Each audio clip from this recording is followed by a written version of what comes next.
It was dressed for less. Players ball was different, man. 400 players up in there. That's crazy. 400 pimps. It was like every time somebody walked by in town, was like, "What does this nigga got on?" Yo, that shit was funny. All these niggas was dressed like Queen Elizabeth studs. Rhinestones and diamonds and pimped out cups. It was a beautiful time. It was Finger wave. It was cool as hell though. Yeah. It was a bunch of love in the environment. You know what I mean? Cats, positive energy up in there. But nigga, them clothes was funny as hell. Man, Hey, I'm not gonna stop laughing. I ain't gonna lie, pimps is real serious about that eye contact shit. Serious. If a bitch, excuse my language, if a bitch even gander, they pressing her. Yeah. I'm with 2 broads. Both the broads I was with got pressed 2-3 times. Yeah. Hey, they got posted up. Yeah, I mean, cause I had to peel it off. I said, nigga, if you don't back your motherfucking ass up. So I ain't no hater. I just ain't no pimp. This ain't pimping going on right now. This ain't pimping going on, nigga. They was really pressed. I was impressed. I had to tell the bitch, hey, stop looking at these niggas. Turn you into a pimp. And I realized that's what the clothes is for. Yeah. The clothes, I never really realized about pimping. The clothes and all the shiny shit is to make a bitch look at you. Yeah. That's crazy. I never put that together. Ain't that's what it's for. And that's all it takes. Cause that one you had to peel up off for a girl. For those listening, he looked like former USC Trojan Lindell White. Yeah. In a pink suit. He had a pink suit on. And he came and he was like face to face, and you had to come in and like do something like post pivot moves So against if you don't back up, nigga, he was so pleasant with, oh man, you know what I'm saying? I just, man, it looked like she was choosing. And that's what I like about pimps. It wasn't no negative energy. Like when you came in, you know, nigga, oh, okay, my bad, boy. I got to check the trap, my nigga. I can't just, you feel what I'm saying? I was like, yeah, it was cool, man. Yeah, that was funny. Shout out to Nick, man, for inviting me to the Players Ball, man. Salute to you, Nick. Shout out to Nick, man. What was your favorite part of the Players Ball? My favorite part, I don't know, whenever you would see a pimp come across another pimp that he ain't seen in a long time, they greetings towards one another. Right, yeah. What's up? How you doing, partner? Stepping back. They have the Macho Man Randy Savage hand gestures going. Imagine, a whole lot of pixie dust sprinkled. Reg, you gotta go to the Players Ball. But don't take your main bra because you're gonna sock a nigga. Yeah, but you got to go, man. You know, I hired a few actress bitches and took them with me. So I had 3. I act like I was pimping in there, but they sniffed out it wasn't really no. They had their head up. No, I had 2 of the homegirls with me. I had Mimi and another homegirl. I forgot the bitch's name. Oh, man. She don't watch the show like that. I gotta say, man, one of my favorite parts was when the 2 free agents walked in there. You know what I'm saying? They came in there and everybody was trying to spit their little ism to get them, and the shoot downs was real. They were shooting them down. Yeah, they were shooting them down. And then one of them, so you know how you can't look a pimp in the eye? One of the girls that was a free agent messed around and accidentally hit Dwann on the elbow. Yeah. Almost got chose out. It was almost that was about to start almost your bra. That was almost your bra. With me.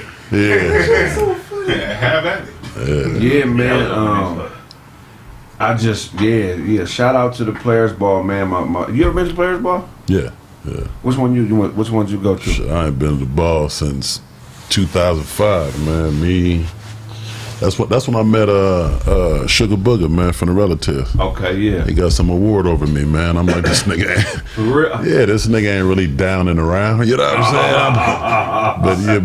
But that's my nigga. He doing this shit. You know, you always saying the haters shit, man, when a nigga get something on top of you. Yeah, but he a real player, man. That's the part that's surprising. This one, they didn't do an award show while we were there. They could have done one, but not while we was there. Yeah. But I remember going to see the award when Snoop DJ. Yeah. At that one. And they had the whole award show, and these cats was giving out trophies for Player of the Year, Mac of the Year, but they was like this big. It was like the 3rd place trophies when you played for Rec League back when you was kids. And they actually had trophies. I was waiting for that part. Yeah. I was waiting for that ceremony. That should be funny as hell. That's the real shit. That's when I seen some of the baddest bitches in my life, man. I mean, just something you look at and think, man, god damn, I want to marry her. I want to, you know, some old goofy shit. And she dropped down her knee and kiss a nigga feet. You know what I'm saying? Yeah, man. Just, you know. I like that. That's a conservative. Shout out to the homie from Dina who was doing this thing and getting his pimp on. Shout out to you, man. And, shout out to the homegirl from Dina who was clearly on the other side. You probably know her too, Red. That's great. Shout out to the homegirl. You said even balance. And show these niggas run across a chick they went to school with. Yeah, that shit is hilarious, dog. That's in funny. her early 40s hoeing. Was that a new thing? Is that the time y'all found out what happened? Like, I mean, did y'all know previously? That's what Todd and them found. I didn't know. I didn't know her that well. But I seen her and she wasn't making eye contact and all that. Okay. Wow, I get it. Was she like that in school? No, she was cool people. She cool peoples, man. You know what I mean? Shout out to you. It was one pimp in there that none of the other pimps was talking to. You seen that nigga? You talking about the short one with the The nigga that had male prostitutes.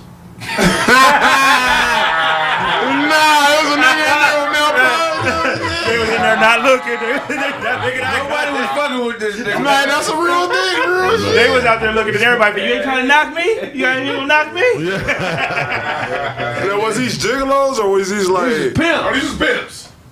These pimps. These real pimps. But these is niggas that's male prostitutes. The hoes, man. That nigga had 6 buff ass niggas selling ass porn. Oh no, bro. Yeah.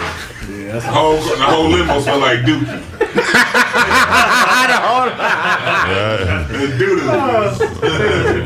Nah, I'm fucking with you. Them niggas ain't allowed that. Yeah, that shit was That's on the Bulgarian stroke. We ain't gonna see show for 6 weeks. Hell yeah, 'cause I'm trying to pull you about that whole stroke, nigga. They can do that. Shout out to Blaze. He got on the LeVar Burtons today.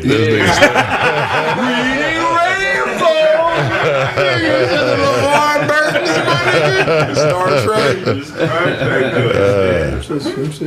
Oh man, I didn't even know what he said. I mean, I just laughed anyway. I was gonna look the shit up when How I you got get home. nominated? Do another pimp gotta nominate you for a trophy, or how that work? Yeah, it's all players and shit, motherfuckers who really, you know what I'm saying?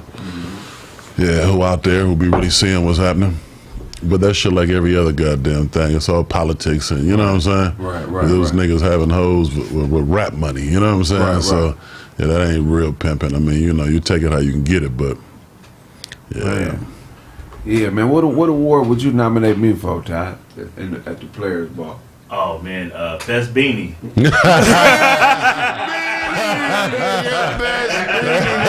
I stay warm. Man. You know what I'm saying? Don't forget the pixie dust. Hell yeah. I want to introduce y'all to somebody I grew up with, man. One of the best hoopers I played with, one of my niggas, man. Give it up for Reg, man. Reg, man. How you doing, man? Reg, man. Reg is doing so much in life. Introduce yourself to the people and tell them where they can find you, man. Basically, Team Reg on Instagram. I'm on Facebook under Reggie Wallace. That's where you can find me. Hell yeah. You can find me in Pasadena all over. I'm working with all the local kids, doing different projects, working with a lot of pros, a lot of athletes. I just did this Kevin Durant shows on Apple TV. It's called Swagger. It's a basketball film. So okay. Check it out. Most famous player you trained? Most famous player I trained? Best player, hands down. Probably myself. There we go. Yeah, that's myself. Yeah. But I mean, as far as like a professional, yeah. I worked with Brian before. I worked with D Wade, so probably them two. Okay, you work with Brian and D Wade. Yeah. Okay, how was it working with Brian, and like what did you help him get better at? What part of the game did you? I mean, it was basically like I was kind of like a stand-in. You know, I was over there working with Norris Cole at the time, and then you know the guy had basically was like, you like what I did with Norris, and had me kind of work with LeBron on his footwork and his, you know, what I mean, his pop, his ball handling, just that, like getting his handle right. Okay. Okay. So what was this week? So what was the plan with LeBron when you got called? I mean, basically it was just like making sure that his handle was tight, you know. So I came in to just kind of give him that my expertise as far as like on the ball handling, serious stuff. Right. So I did like 3 sessions with him in Miami back in 2014. So. Oh, okay. What was that like? It had to be exciting. Yeah, I was in Miami for like 4 months, working with a ton of pros. So yeah, it was shit. It was good. Man, who surprised you? He was like, I didn't know this nigga was that good. Person that surprised me, D-Wade. I didn't know D-Wade was that good. Really? Yeah, I didn't know because he can do everything. Like I didn't know he was that good. Like he can do everything on the court. Right. Like anything you put him through, he can do it. Like he catch on like this. Do it. Yeah, it's like his handle, his footwork, the way he create, just everything about his game is just so like it's just effortless.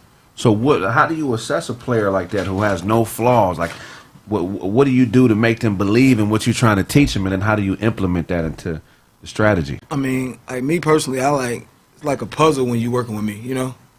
You know, like every piece don't always come like, it's like I'm giving you something different every single time. Like I'm always keeping you off balance as far as that. So when working with like a guy like D-Wade, I just try to keep him off balance. Like try to put him through like a lot of uncomfortable situations. So in a game, you know what I mean, everything can just all come together and it can be comfortable. So I try to make my job is to make his life uncomfortable when I'm working with him, you know? Right. Wow, D-Wade on LeBron. D-Wade do everything, man. That's what's up. Man, so did LeBron's size surprise? Like, yeah, he's actually much bigger in person. Like as far as lean, like it's like no body fat. Like he's just basically like an action figure, like Iron Man on the court, you know? Right. Like he really looks like crazy. Like I'm 5'7", I'm looking up at the nigga like, God damn, this nigga crazy. You. Yeah.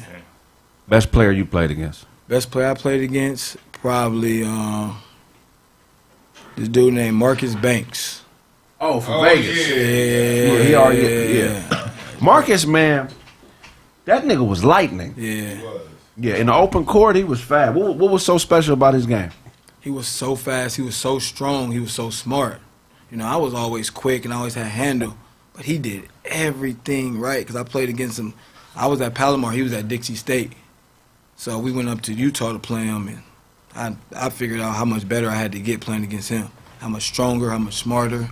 Everything else I had naturally, but like as far as like being a student of the game, like he was the guy that was like, oh, I got to get my shit together. Why do you think his game didn't translate to the league? I think he never really found that jumper, you know, because you can sag off of him. Because everybody in the league is athletic, so you can sag up off of him. So I just feel like if he would have actually developed that jumper, it was kind of like a TJ Ford, you know. Right. He never really developed that jumper, you know, to keep him in the league. So. Right. Oh, Doe's in the house, huh? We're just gonna scoot down. Everybody scoot down a little bit. Or you could just There we go. That boy, he went to Celtics for a little bit. Yeah, he got drafted by the Suns, I think, like the number 9 pick. Yeah, he was a lottery pick too. Yeah. Was he a lottery pick? Hell yeah, he was a lottery pick. I remember seeing him at UCLA work in summer sessions. Against when he was just coming into the league. Yeah, he was playing against a lot of pros. He was super nice. His game was stupid. Yeah, he was stupid. Yeah. He was really, really talented. My bad, we got people coming in the studio, man. Che Bukwani. Hey! Loud as hell. Let's get the door shut, man. I thought I was Nigerian. Right. Yeah, Marcus was cold. Yeah, Marcus was cold. You was cold too, though. Man, a lot of people. Yeah, you was cold. You know, I had a lot of battles. You was a big guard. Like, you was like the first big guard I really had to check guard. I'm like, this motherfucker strong. Hell yeah. Red caused me problems. I got to a point, man, when I played where I started to understand things, and I was like, damn, man. It's right around the time we start kind of playing together. I realized there's some really nice niggas that ain't gonna make it. Like the league is really a numbers game. Like how old was you when you like knew? When I knew I wasn't gonna go to the league, I probably was like 17, 18, and I knew I had the ability, but I just knew my situation wasn't right. Yeah. I believed in myself that I could go. When did you realize like, oh man, this probably ain't gonna happen? Shit, when I fucking like my last game of my senior season, I was basically like, yeah, it's a wrap, bro. I got a couple offers, but my grades is fucked up. I'm 5'7". Yeah. I don't know what the fuck I'm about to do with my life. Shit's over. I thought shit was over, honestly. Hey, that's some depression shit. What's going on, man? I mean, I honestly thought your shins was gonna stretch a little bit longer. Reg was so cold. But they went to high school together. Yeah, that's my boy. Yeah, but you crazy. It's crazy because it's like between 5'7" and 6'1", it's just so many players. Yeah. You can replace the bottom half of the league with cats who you've never heard of. The league wouldn't have any drop off in quality. I tell niggas between my height and Reg's height are the best basketball players on the planet. World. Easy. You know what I'm saying? So size does matter in hoop. Yeah, because a lot of times, like a lot of pros that I've been training and developing, they don't have a real natural skill set. They have to develop the skill set. They do certain things great, but they don't do a lot of things like phenomenal. You know what I mean? Yeah, they get 6'5", 6'6", 6'7", 6'8", but yeah. So I agree with that because, like, for me, bro, I was 6'2". I played basketball, but the whole time, bro, they trained me to be a center. You feel what I'm saying? They had me doing center shit. Yeah, had me in the box. Nigga, where'd you play center at 6'2"? Nigga, I'm just saying, you know. True shit. I wasn't starting center in my school for 4 years. Niggas, all 5'10", 5'8". But you know, putting up a double-double though. You niggas in Pee Wee leagues. I'm guarding Tyson Chandler and shit like nigga after the game. Oh man, this little nigga right here. Yeah, he gave me trouble. Dwann 5'10". But no, what I was saying though, like people that, like you said, I believe that the smaller people got to work harder. You know what I'm saying? Definitely. Because like at a certain height, you know what I'm saying, they think you're gonna be 7 foot 6'8", like not even knowing like yo, you about to stop at 6'1", 6 feet. You know what I mean? So reading, when you learn how to read, that's what stunted your growth. There's too much pressure on his body. They need another NBA. They need an NBA for niggas between 5'1" and 5'10". I think that would be more entertaining. Lower the court to like 9 feet. Don't lower the court. Don't lower the court. Don't lower the court. I was yamming on niggas at my height. I want a 5'8" Shaq, my nigga. You know what I'm saying? That'd be fire. You right. It's players like Pooh Jeter. Pooh Jeter was raw. He nice. He still be hooping right now. Pooh Jeter. Shout out to Pooh. He the only black man in Southern California with a Nike contract. He has a Nike store. It's in I think what's the city right next to Hawthorne, right on the other side of the freeway? No, it's a beach city, right? Manhattan Beach. Manhattan Beach. It's off of Inglewood. Yeah. I think it's off Inglewood. Pooh, I'm gonna call you on the break so you can tell me where the exact address. But go ahead. Yeah, like I remember seeing Pooh and Banks at around the same time. Yeah. You know what I mean? I saw how they was lighting the court up. They just didn't have that size. And like I was looking at that little man, Caleb LeCount. Yeah. Frank's son. This motherfucker dropped 59 points. Yeah, Caleb LeCount. That's who he remind me of you. Yeah, he dropped 59 points, and this little young dude's game is just so smooth and so NBA ready, but he's 5'7". Yeah, right. He's not gonna have and it's like, if this same kid was 6 inches taller, it's a wrap. Yeah. They really trying to take away all the small guards out the league. Like, you see where they headed. They going to the jobs and all that. You got to really be something crazy to get in the NBA at this point. If you under 6 feet, I'm gonna give you the formula to get to the league. Okay, first you got to be lightning fast. Yes. I'm talking about, nigga, not AI fast, because that's irregular, but you got to be lightning fast and you got to be strong. Mm-hmm. And your jumper has to be incredible. And you got to play lockdown defense.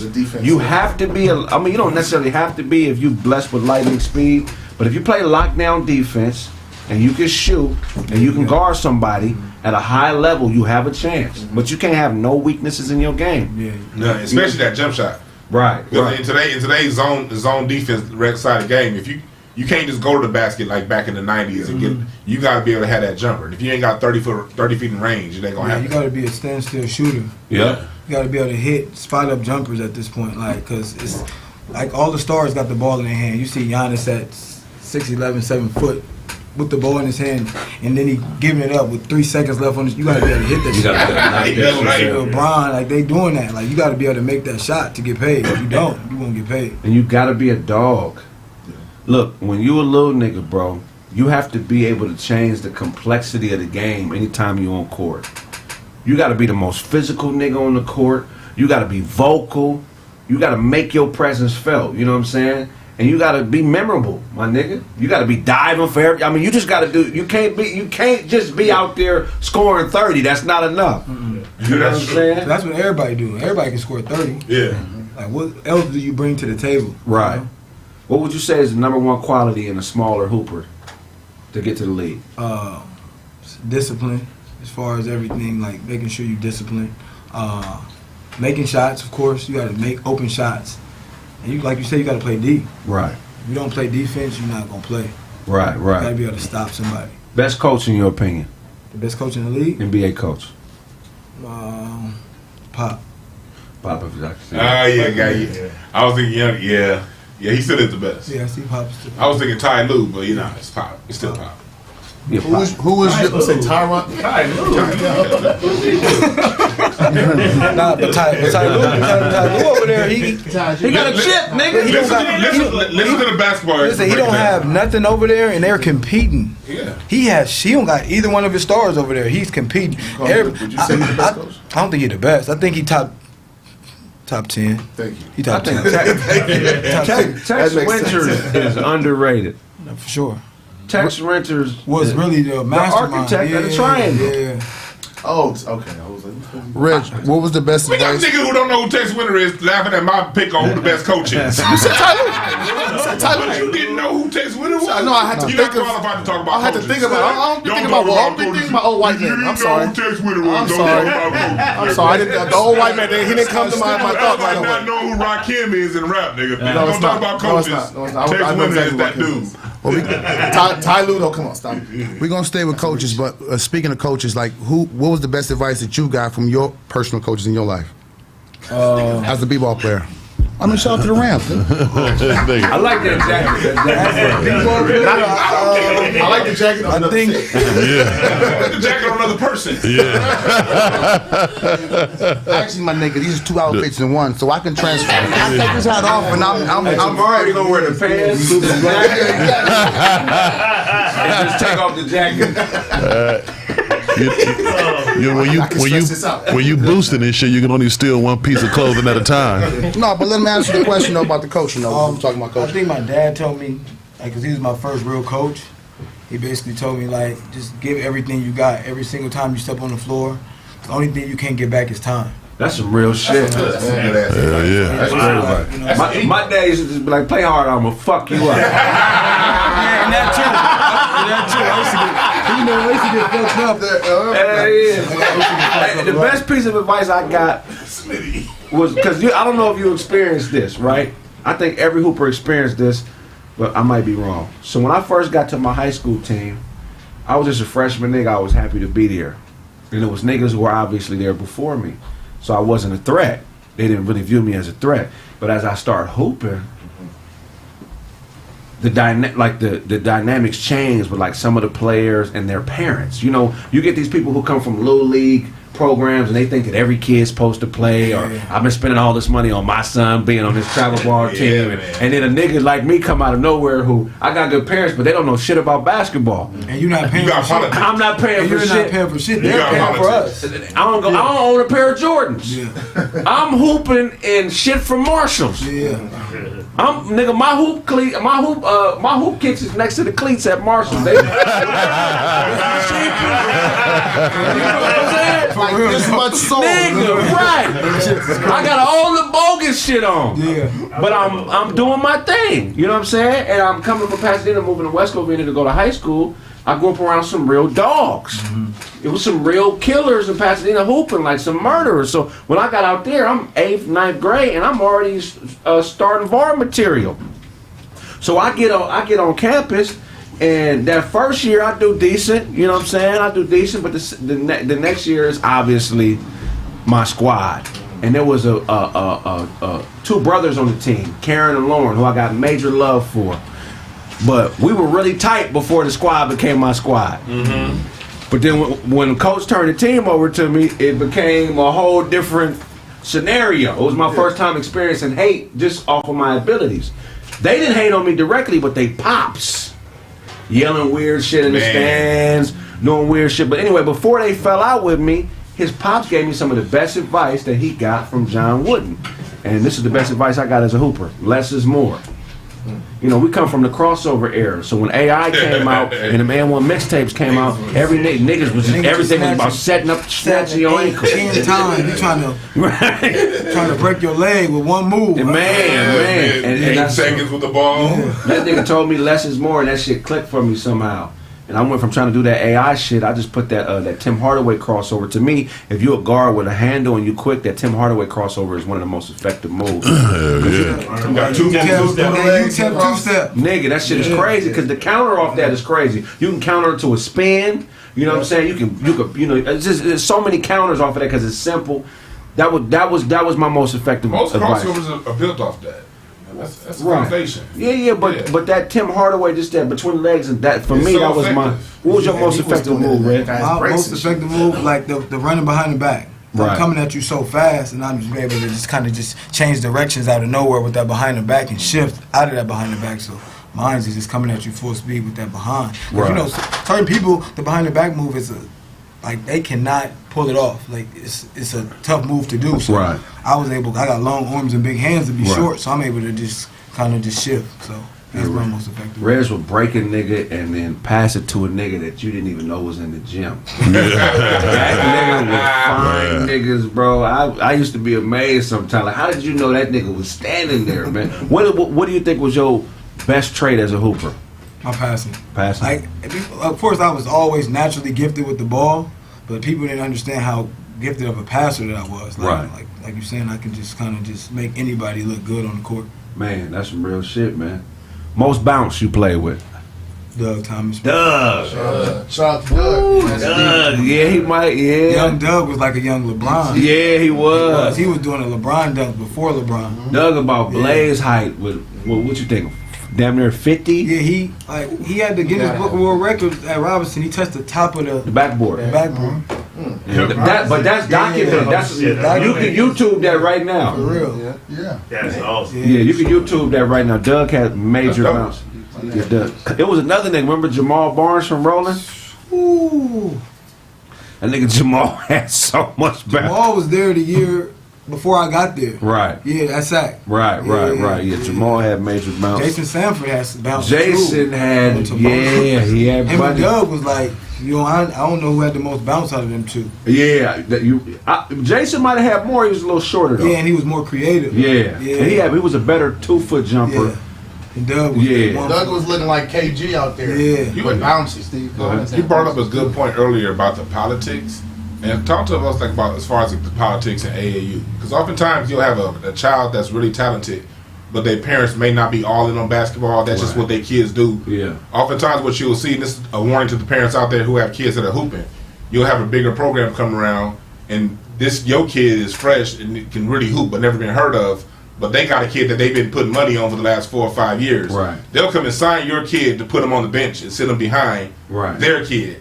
Just so you don't get no shine. Talk to. I think, you know what I mean, as far as like with the AAU, like when we was growing up, you had to be good to play travel ball basketball. You know what I mean? Like I went to ARC and I had to make the team. Like it started off as 100, and every week the list got shorter and shorter. Now, like, you can put your cousin, he can be the head coach. You have a nephew that's in the 3rd grade that's trash, but he didn't play on another team, so he can go and you can be his coach. Like, I just think the whole basketball game is watered down. You don't see that in tennis. You don't see that in soccer. Yeah. You don't see that in golf. You don't see that. Everybody feel like they are experts in basketball. So I think that's why it's so watered down at this point. Guys that didn't never even play, it's showing people how to play. You never played, so how could you show somebody how to play? Yeah. There's so much money in AAU. It's difficult to find a pure situation. Yeah, because everything everybody was like, as far as like Puma had a team, Adidas, K-Swiss, when we was growing up, LA Gear, like now everybody can just make teams. So I think that's the reason why you see the shit happen. Yeah, as long as you got the entry fee. You pay $350, you get in. The way LeVar did it is the way I would do it. But LeVar had real players. Yeah, that's true. I mean, it's so many divisions. You got a bronze, a silver, you got a copper, like serious. I mean, it's bad. And going back to you said the money with it. Like I remember one time I was at dinner with the Pump Brothers, one of the Pump Brothers. Dana. You know, and Dana he would like he likes to brag. and he'll brag about all these donation gifts that he got from these celebrities and people to put their kids on this squad. And these pumping run, they was pumping out NBA talent for a minute. Yeah. But it became so corrupt with the money. Basically, it became a pay-to-play thing. You know what I mean? And that contributes to what you're saying, watered down. You get some real dope players in the platinum divisions, but that squad is filled up with people who are really paying to play. AAU ball is just like the club. Like a poppin'-ass Hollywood club. Some niggas go to the club and just want to get in because they cool niggas. And that's not happening. That's a good way to put it. That ain't the way it works. That's a good way to put it. You gotta be popping. You gotta be popping, or you gotta know how to pop. Yeah. And the way to get in the club, if you're not the cool niggas, you gotta shake hands with bread in your motherfucking palm. Yeah. Ain't nobody, these security guards don't give a fuck about these clubs. If you shake a buff nigga's hand with a black jacket on, with $50 in your palm, you partying with Lil Wayne. Now it's a fact. Now it's 500. 500, there we go. 500 now. But some of you niggas got your best outfit on and you're standing in front of the gate yelling at the promoter because you've been in line for 2 hours because you don't know how to play the game. You gotta at least shake that hand with 100. And that's what AAU ball is. That's why that's why LeVar Ball to me was so important to the culture of hoop because he understood, this is the game they playing. So I don't need to play the game with my feelings. I need to play the game based on a strategy that's going to help my sons win. Fuck being a good nigga to everybody watching, or fuck trying to fit in with motherfuckers. I know what I got. So let me market my shit the best way I can. Because look, if you a parent listening and you got your kid in AAU ball, it's not a game no more. Nope. I know you think it's just a game of your kid because you love them and all that and you view them as your child, but it's no longer a game. This is a for-profit business. And you got to think of yourself like a business owner or like an investment banker, and your child is a commodity that you want to make worth as much as it could possibly be worth. And I hate to put that into the air because it kind of makes things seem more impure. But you can't let other motherfuckers benefit from your children more than you do. But here's the thing about it: you giving them game. It isn't pure. It's pure when you're in your backyard. You know what I mean? It's pure when you're in high school, running up in middle school, running up down the court. That AAU shit is so much goddamn money in that right now. That shit stopped being pure 20 years ago. And you make sure you're aware of that because these people are coming along. They'll have great stories. They'll talk about all the shoes they can get your kid, and it's a lot of game that's being run. Right. So and then also if your kid is good. If your kid isn't that good, you got the coaches that just want players to get teams so they can get these entry fees. A lot of these tournaments have these entry fees. They got these bogus ass tournaments nationwide trying to sell parents on their kid possibly making the NBA, and all they want is 48 teams for their tournament. So you got to watch out for all that shit right now. The game is not pure. Right. Shout out to Bruce Hicks, man. That was my first AAU coach in the 6th grade. I played for the San Gabriel Valley Heat. Bruce Hicks was he's retiring as a referee. He retired. He ref Pac-10 games. He ref a few national championships games. He was the lead ref in that whatever that local association is of all. You know Bruce? Probably for sound. Light skinned dude. His side profile was like a Roman quarter. He was like a Roman quarter, like a Roman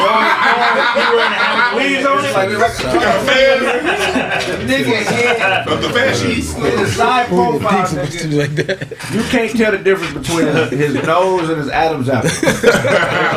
That's crazy. He said a Roman quarter. He looked like a Roman quarter. Hey, you know, to piggyback off the LeVar thing, you know who, like, really a pioneer in the game as far as a parent? Who is Drew Holiday? That he got 3 in the NBA. He don't say nothing. He's from Pasadena. He's from Pasadena all day. Yeah, he's from Pasadena all day. But he took him out to the valley to what was that high school? What's the right there off of Coldwater Canyon. Campbell Hall. Yeah, shout out to Drew Holiday, man, and his pops. Yeah, he did. He got 3 in the league. Drew, Justin, 3. Aaron. They all getting played. They like they're just in the league. They all in the league. Like, really in the league. And they all went the traditional route. Then they had to go to another country to come back. They all college and into the league. So he got 3. Let me ask you this question. So he got 3 in the league, why do you think Reg Jello is not in the league? I don't think he's that good. Really? Yeah, I don't think he's that good. Well, no, he's in the league. He's in the D League. In the D League, but I mean, in the NBA. The D League is a league, nigga. If I got to the D League, I'm telling bitches I'm in the D League. Fuck all these technicalities, bitch. I'm on the Lakers beach team, bitch. Nigga, I know. You're right. Jello had some injury issues too that stunted his development when he was in his late teens. And also, like he said, like but even back when he was young, everyone sort of knew he was the man. Yeah, everybody knew he was the one that was. He don't get to the league. Look, if Seth Curry is killing the league, Jello gonna.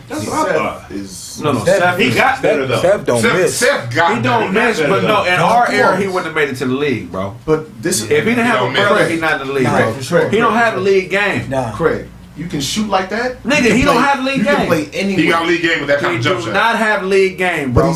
but you just said he's killing though. No, he's killing. But what I'm saying, this is what I'm saying. Like, He don't have 1990s league Yeah, game. but in the new NBA, In the new NBA, All he you got gotta do, game. all you gotta do is shoot. he just had 30 last night. Come on, yeah, I know. I've seen the highlights. I've seen it. Jello ain't doing that. Jello can do that. Jello can't shoot this good enough. He can't Jello shoot ain't got a that. jumper like You that. crazy as a motherfucker. Now, Like I Seth? watched that nigga. I watched that nigga go for 70 in high school. Oh no, yeah, I mean, High school. But this is the thing, Greg. If you're not looking over your shoulder thinking you're gonna come out the game, that shit is easy to do. And your dad is gonna pull your brother that's coming in, like, that's easy. It's not easy to score, but it's easy to shoot the ball every fucking time. Like when you looking over at seeing if you're gonna get sub, you like, shit, I ain't gonna take this shot. Right. That goes into Like your decision. his comfort was good. Like you don't see him scoring 70 now. Right. Little brothers of superstars who are a little bit above average always get to the league. Yeah. Gerald Wilkins. Dominique Wilkins' little brother. Harvey Grant. Harvey Grant. They was twins. Yeah, they were twins. I don't give a fuck if a nigga a minute older.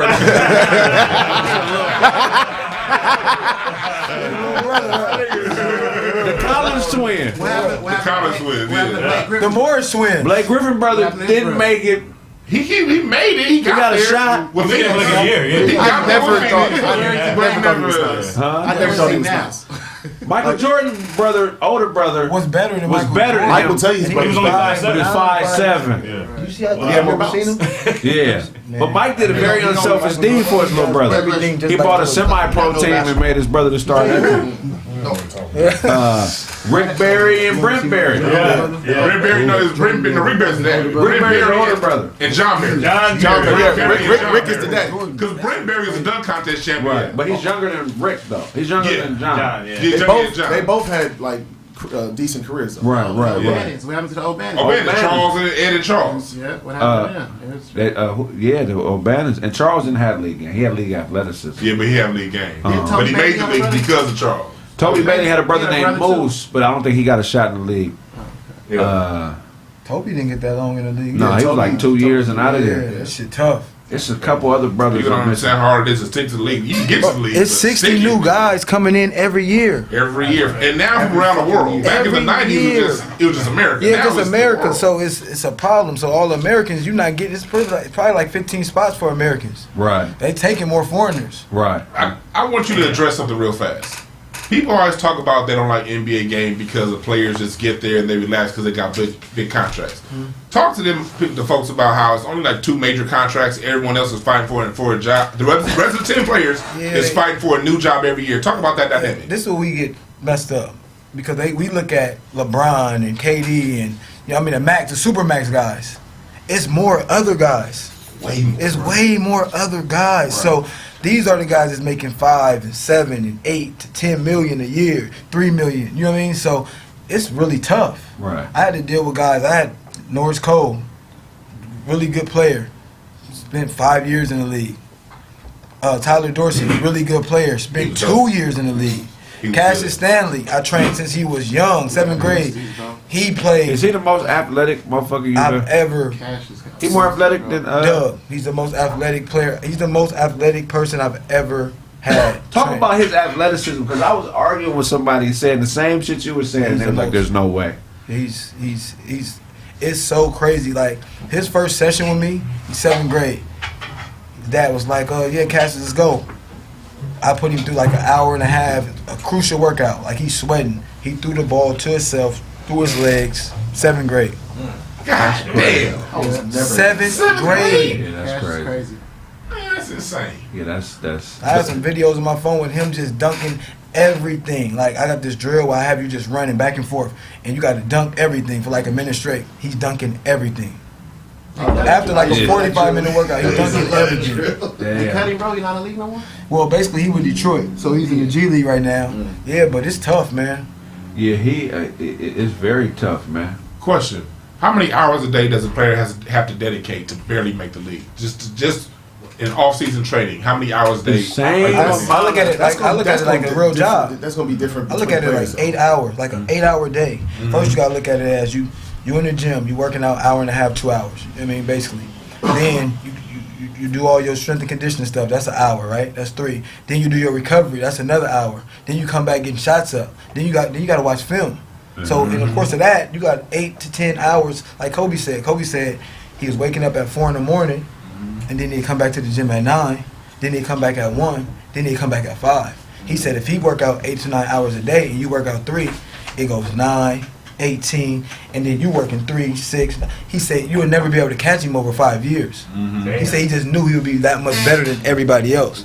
And that's why I tell people, I say, if you really work for something, you got to really work at it to be great in it, you know? Yeah, Kobe was notorious for that. I remember, Coach Rasheed. Yeah. I remember Rasheed used to work Kobe out with the Lakers. Yeah. And he used to always talk about how when Kobe would have a 5 a.m. gym time, and when he got to the gym at 5 o'clock, Kobe had already been there for an hour just doing cone drills, footwork drills. Yeah. So when the workout started at 5 o'clock, he's like an hour into just basic plyometrics, and then it's just on to different drills. Like the work ethic that these cats put in is to another level. That's why I always talk to parents when that coach kids. You got to balance your sports with the education and with knowing more, because you put in that much work and be better than most of these niggas and still not make it. Not make it. I really see like Shaq. Shaq didn't work at all. He was just better than everybody. He was just bigger, stronger. Shaq was 7'1". That's why I said it depends on the person. Like, Embiid don't be like Embiid. Joel Embiid started playing basketball like 3 years ago. These niggas probably have 7-foot tall kids. They kids is 5'9". Your son is 6'1", nigga. You better work, nigga. Let me do this quick read 1 second, man. Manscaped, man. Can I get a round of applause? Start clapping, man. I'm excited to announce Manscaped has launched a new ultra premium collection. Believe it or not. I said, what, for real? Yeah, premium collection. It's not for your so private parts. I'm talking about a level of hygiene routine with your favorite manly scent. This is an all-in-one skincare kit for everyday men, and it covers you from head to toe. Yes. I need one. Man, head to toe? Head to toe. God damn, that's crazy, man. That's a lot of body for Dwann. Man. we all know how essential Manscaped Lawnmower 4.0 is. The precise trimming below the waist and the advanced skin-safe technology reduces cuts to your most delicate areas. But now, you can enhance your perfect grooming routine with the Ultra Premium Collection. This package includes Manscaped Premium Deodorant. Oh. Wow. Yes. You can use that auto. Right now. The deodorant is not for your balls, it's for your stanky armpits. Oh. That's what DJ shows beard. Yeah. This deodorant dries, clears, and is aluminum free and smells like our signature scent. We also have hydrating body spray. You have issues with tattoos drying on your skin? Well, the spray and our lotion is designed to keep your skin feeling moisturized, smooth, and fresh smelling. We also got a body wash.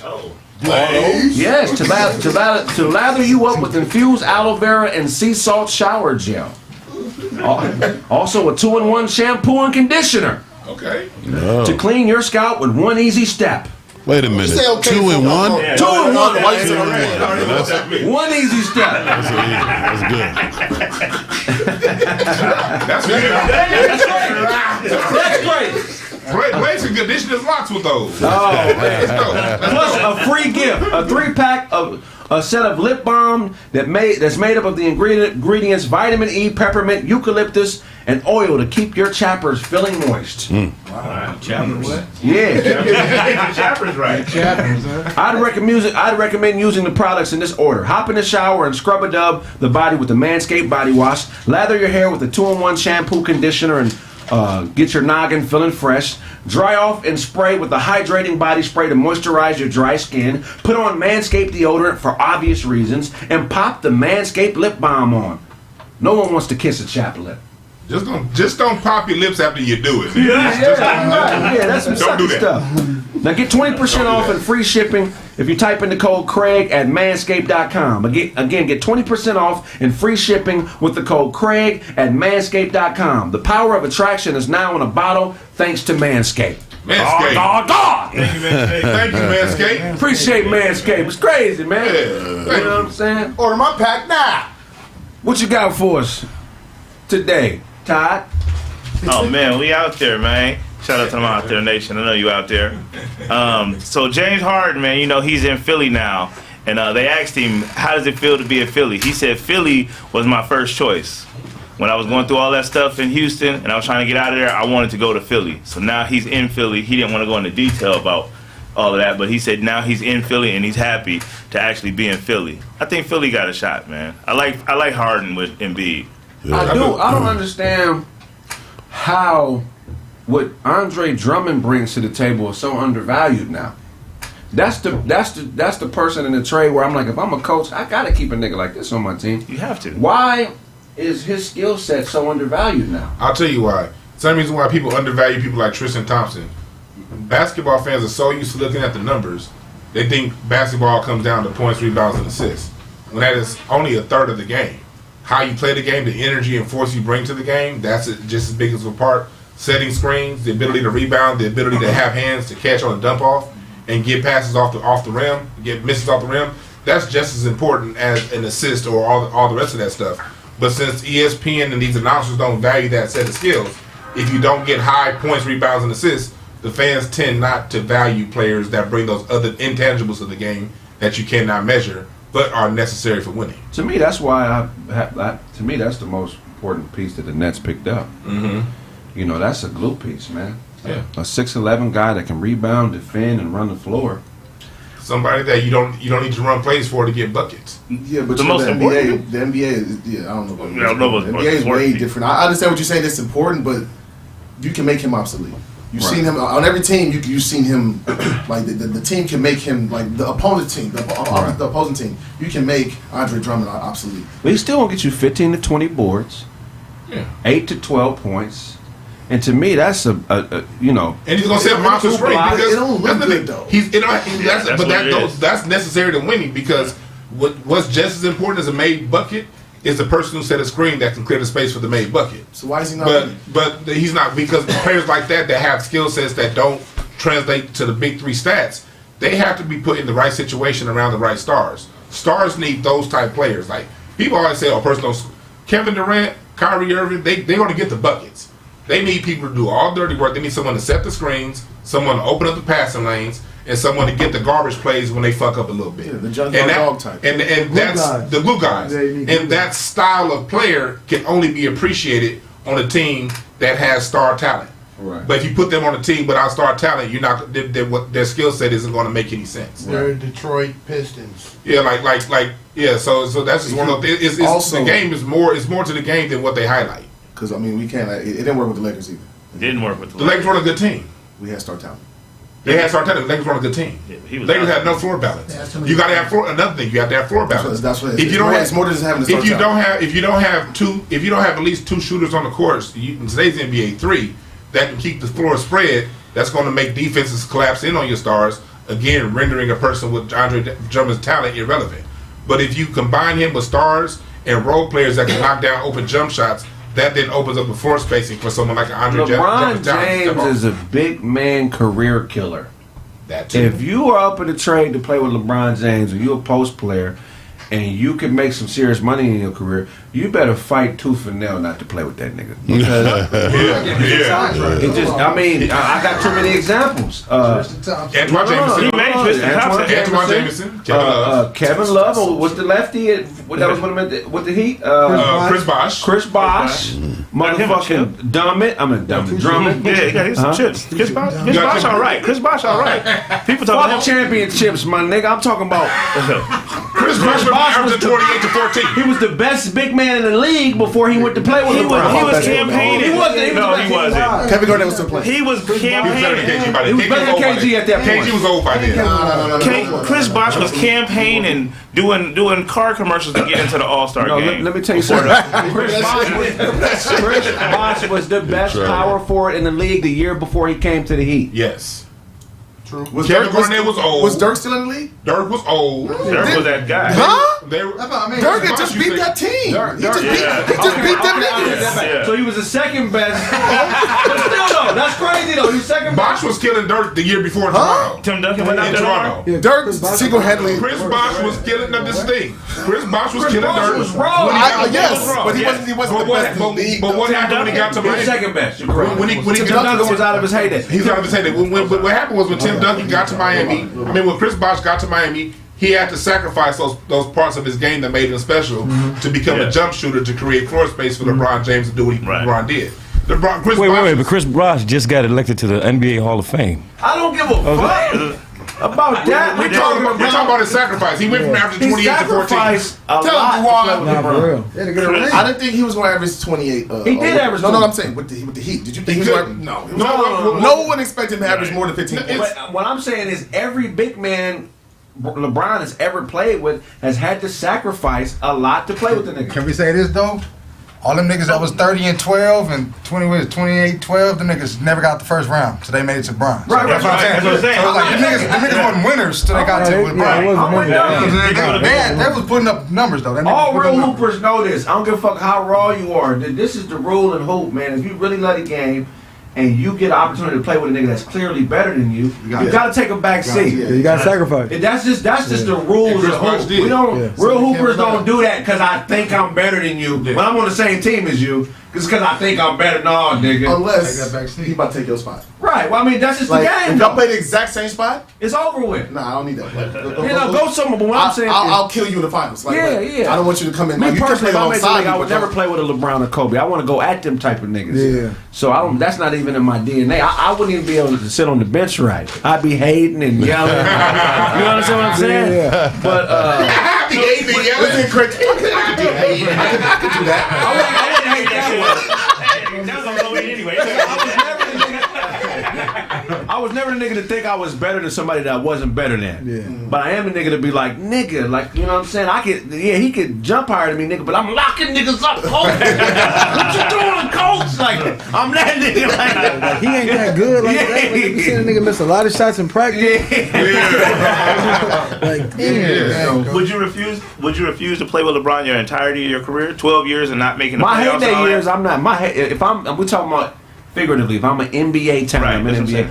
My first 10 years, I'm not, but nigga, no. But after that, you're not taking no pay cut. Hell no. After that, hell no. Nigga, fucking championship, nigga. After that, is you know going? Kevin Duckworth is driving a Honda Civic. Don't do Kevin Duckworth like that. No, he not. Kevin Duckworth is dead, nigga.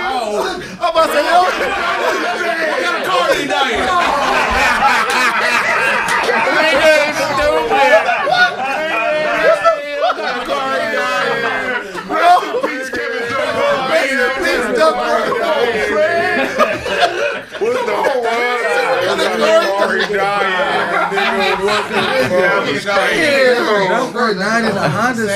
Nigga, I don't know if he did, but I'm guessing. Kevin didn't make no money.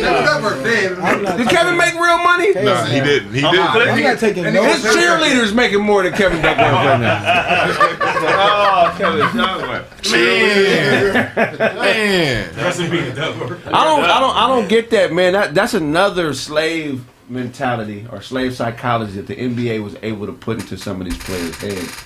this whole championship sacrifice for the team shit, nigga. No, that's nigga, crazy. that saved me a little bit of money shit from the owners, and you preaching it like it's no, nigga. Get all the bread you can, my nigga. The owners, we do that though. Yo, so y'all think Melo did it right? Yes. Absolutely. Yes. I agree. Melo did it right. Melo got all his bread. It's gonna pay off. This nigga, do you know this nigga Dwayne? LeBron caused this nigga Dwayne Wade to lose out like over $20 million. Because remember when LeBron went back to Cleveland, Dwayne Wade had 24 hours to decide whether or not to re-up his contract in Miami or opt out. Everybody opt out because they thought they was going to big three it again up in Miami. And then LeBron said, you know what? I'm going to Cleveland. That passed the deadline for Dwayne Wade to re-up.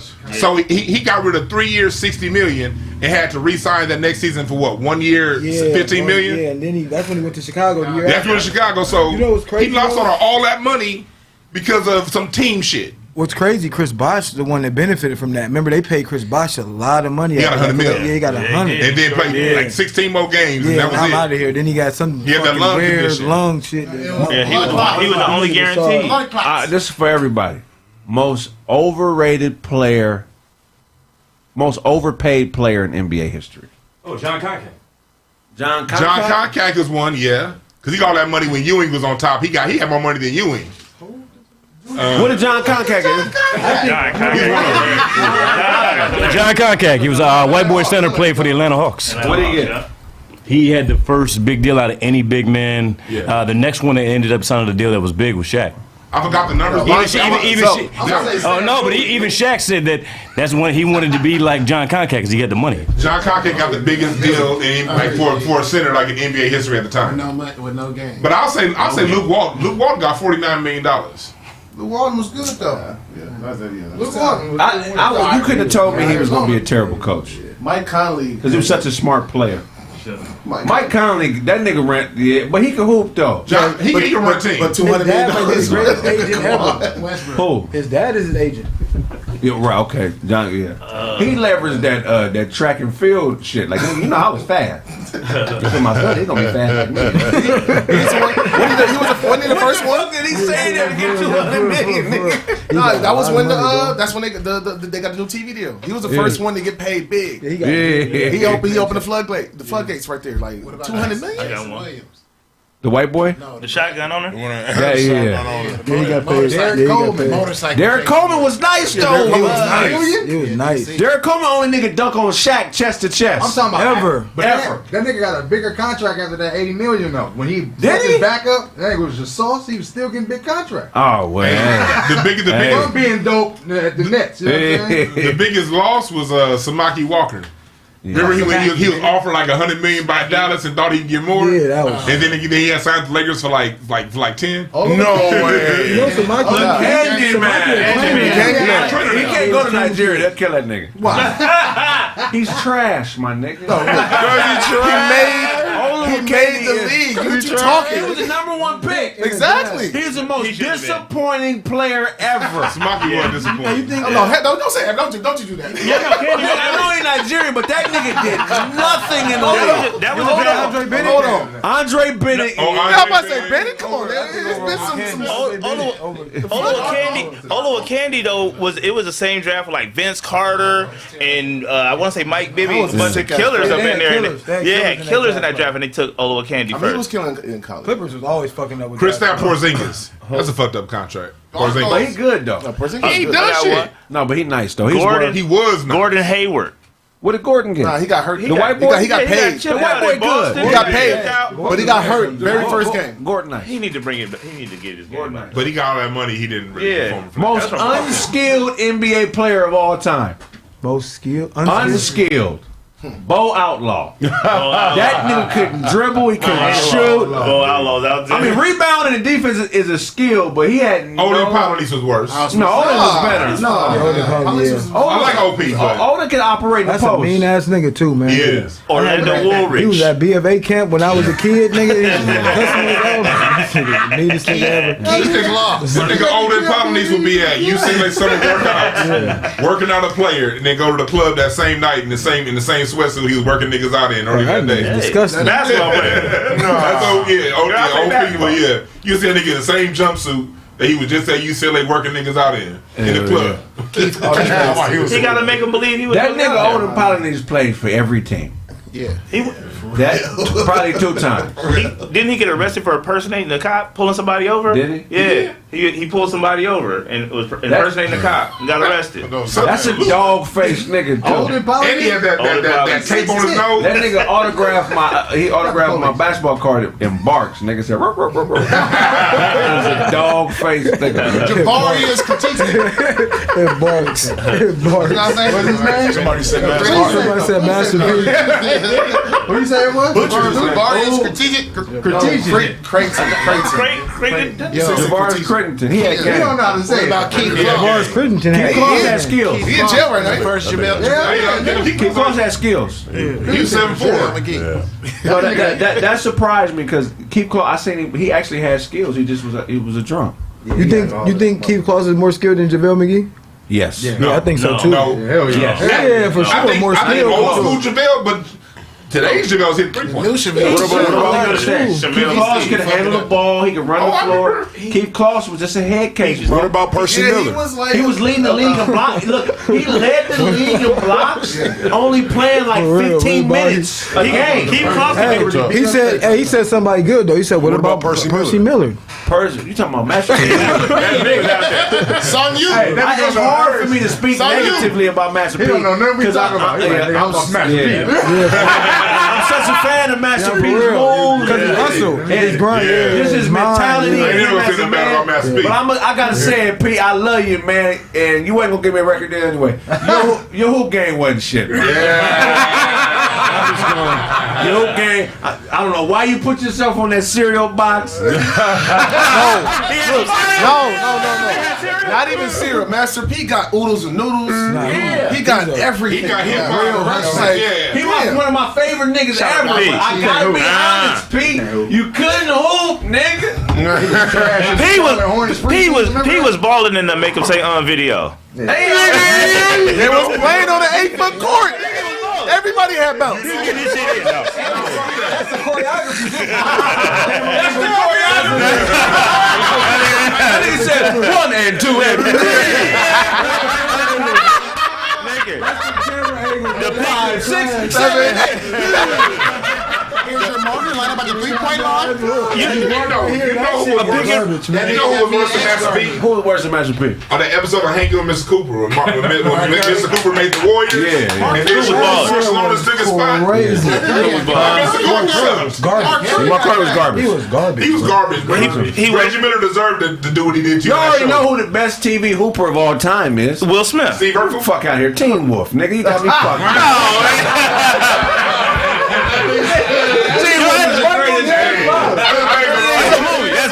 That's a movie. I ain't gonna argue that. That's a movie. Nah, for sure. The best ever, Carlton Banks. Nigga. Carlton. 50 assists in the game. They had one shot. He shot that motherfucker. They was playing on 8-foot rims too. Will wasn't missing. Who's the nigga? Who's he? Dwayne Alan Martin? Payne? Yeah. Oh yeah. No. Yeah, it was Alan Payne. It was Alan Payne, but what was his name on the show? I forgot, but when Will Smith got taken, Marcus Stokes. Marcus Stokes. Why the fuck did you know that? Marcus Stokes was hooping. Marcus Stokes was hooping. Will missed the shot on purpose though. So we don't know who. That's true. We don't know who. Will missed the shot on purpose. I'm still mad about that. Remember he had the kid. So he had the kid in the crowd. I want you to get that. Go ahead, Ray. We grew up, man. Fuck that kid, man. Trust. When I was playing, coming up, we grew up. Yeah. The era is shit. When I was playing, it was kids that came out every year that never played. That was me. That never played and came out every year. I'm talking about that would be on our Junior All-American football teams or NJB teams, and they never played. They would be there every year, but they never really got no run. Oh, got mama's bring. We come from the era where nigga, and I don't give a fuck because your mama bring all the Capri Suns, nigga. Can you hoop? And the orange wedges. Hell yeah. You know what I'm saying? Can you hoop, nigga? Pizza at the end. You fucking pizza. You remember that when you first started playing, like when you was like 6 or 7 years old, and the coach put you on the bench and you took it personal? Yeah, I couldn't handle the bench. I remember when coach pulled me out, nigga. I was like 7. I was at Dorsey. Man, I started to cry, nigga. Like the coach, but the coach tell you, but you learn to be a man in the moments. Coach be like, you little pussy. You better learn how to state this shit. And you grow. But like in today's world, nigga, why you sit on the bench? Wasn't that bad? Bench wasn't that bad. I lived on the bench. It ain't that bad. It's a culture. It's not a culture, nigga. It's a movement. Shout out to all the bench players, man. We out there, man. It's a culture. Shout out to all the bench players. What else you got for us, Todd? Oh, man. I didn't do the bench all year. I was out there. Man. What else I got, man? The greatest shooter in NBA history, Steph Curry, said, stop tagging me in all these horrible basketball clips with people taking bad shots, telling me I ruined the game. He said, it's not my fault. He's making his shots. These people shooting their shots, they're not making them. He's making it. He didn't ruin the game. Your kids suck. Yeah. They did the same shit to Iverson. Anytime someone, Steph Curry revolutionized the game. Let's just give him credit for that. Yeah. Them shots he He takes. changed the Whether you game. like him or not, he Well, changed there's the a few game. niggas that did it before him. But the way he did I like how he did it. Not on the regular basis. Crazy. Not on his level. Not on his level. You crazy. You all niggas crazy. On a regular basis? Ain't a Burrows, nigga. He wasn't doing it like that. You crazy He as a wasn't doing it like that. motherfucker. Mahmoud, a nigga. Chris Jackson. We grew up in that era, but he wasn't shooting from the logo. But it wasn't okay in our era. He wasn't shooting from the It wasn't logo. No, nigga, The coach coaches was your would bitch. sit you, nigga. Yeah. You know what's so crazy? Back in our era, niggas was able to touch stuff like blowing, hand checking. He wouldn't be able to get them shots off like You that. better get them shots Because off. you getting checked, like you can be really aggressive with him. And Like back they changed the then, game. you had players back then who had Steph's range. Yeah. But if they took a shot, they used to teach us back then, take your threes right on the 3-point line. Yeah. If you shot a 3 feet behind the 3-point line, you going to the bench. Even if you make it. Even if you make it. So, I'm saying this. I didn't do that. Steph came up at a time where the coaches allowed it to happen. So he changed the game the same way Iverson came in. Remember they said Iverson ruled the game, but it's one-on-one play. Two niggas changed the way I hoop as a guard. I heard the legend of Raymond Lewis. I don't know if you know who Raymond is. Yeah. And then I got an opportunity as a sophomore to play against Chris McMillan. You remember Chris McMillan? No. Chris went to Brea. Damn. Brea in Orange County. He was a short point guard like Reds. He went to Wyoming. That nigga was pulling from half. And I had never really seen niggas doing that. And after I played against him and he burnt me up, I was like, I gotta add that to my game, nigga. So I started pulling from deep as a motherfucker, like towards the end of my junior year. But it was an anomaly. Niggas wasn't there. Niggas, everybody wasn't doing that. You know what I'm saying? So when we grew up, it was a percentage game. Yeah. right. It's a He's the percentage best game. shooter or 3-point shooter. He the best shooter. Period. He the best shooter. His mid-range is better than anybody that ever played against. No. No. That's what I'm saying. That's what I'm about shooter. That's what I mean shooter. Like you can get anywhere on the court and make a bucket. This is what I'm gonna say. He's the best off the dribble shooter, and he's the best spot up shooter ever.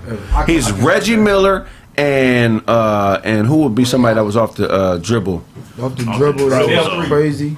So Del 3 had game. Get your ass down on that Who had There goes crazy that Pabst pull-ups? Blue ribbon over there. Crazy pull Loaded. Off the dribble. Kobe off the dribble. Tim Hardaway pull-up was pretty Tim Hardaway, crazy. Yeah, it was. Yeah, Tim it was. Hardaway. It was nice. Tim Hardaway pull-up. Oh, Chris Johnson. Because remember back in 90s basketball, your cats that had the true shifties, they jumper wasn't that polished. And the cats that had the most polished jumpers didn't have the shifties. This nigga has a copy. This motherfucker has a John Starkton was good off the, but he was John Starkton was rough. Iverson was 96. That's the new class that started Game that. 7. He wasn't consistent though. 1 for 15 in Game 7. John Starks was a streak shooter. He'll get 49 on one night and 2 the next 3 nights. Yeah. What you got for us, Dunk? Shit. I'll get him later. Let me get him my notes. I'll come back to you. Tell them about the album. Oh, yeah, I'm out there, man. I mean, Blade Brown is out right now. You know what I'm saying? You go get that on Bandcamp. You know what I'm saying? I fuck with your boy. What I was gonna talk about? Did y'all talk about Biden giving niggas crack pipes on? No. I don't got 3 of them.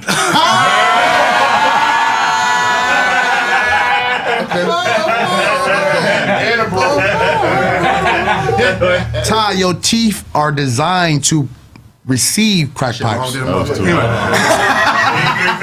them all at the same time. You gotta go. All right, Reds. So, appreciate you, bro, for real. Thank you, man. Appreciate it. Coming, man, for real. We gonna go. Shout out to my team. How long we been on? We'll go to a commercial break. When we get back, more Kraig facts. Yes, sir. Who's on? All right, man. Please, fellas, don't stay with an abusive woman. They only respect violence. An abusive woman only understands abuse. They don't even like normal greetings. An abusive woman wants an abusive greeting. You talking about hi, hello, bitch? I hate that, bitch. Only thing I love is fucking you up, okay? Don't you like that? Yeah, you like when I take the wind from you, huh? It's real hard to breathe, ain't it, huh?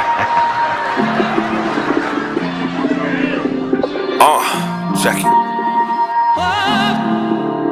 Just a few things on a nigga's mind, you know?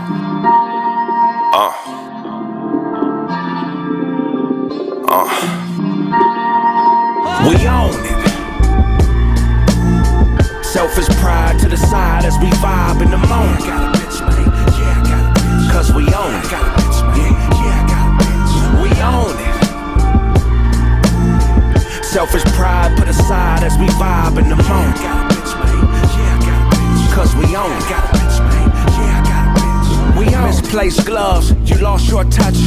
Never been to Europe, I don't go Dutch. Pay me what you owe me, it ain't that much. Just a few more struts and we can do our stuff. Misplaced hugs, but we can't fuck. Never knew a bomb bitch that can't blow up. Say what you know, she's with us. Greyhound lunch break, meet on the bus. And talk about a new car. Shit we could've had but couldn't grab cause it was too far. Never knew your dad, so when you laugh I still school you. Umar, I did the math, nigga, figure out who you are. I'm on a bitch's mind, I'm on a different time. Check your watch for a breakfast spot, I'm early with the grind. Up before the rooster that'll shoot ya. On top of shit like a roofer. We own it.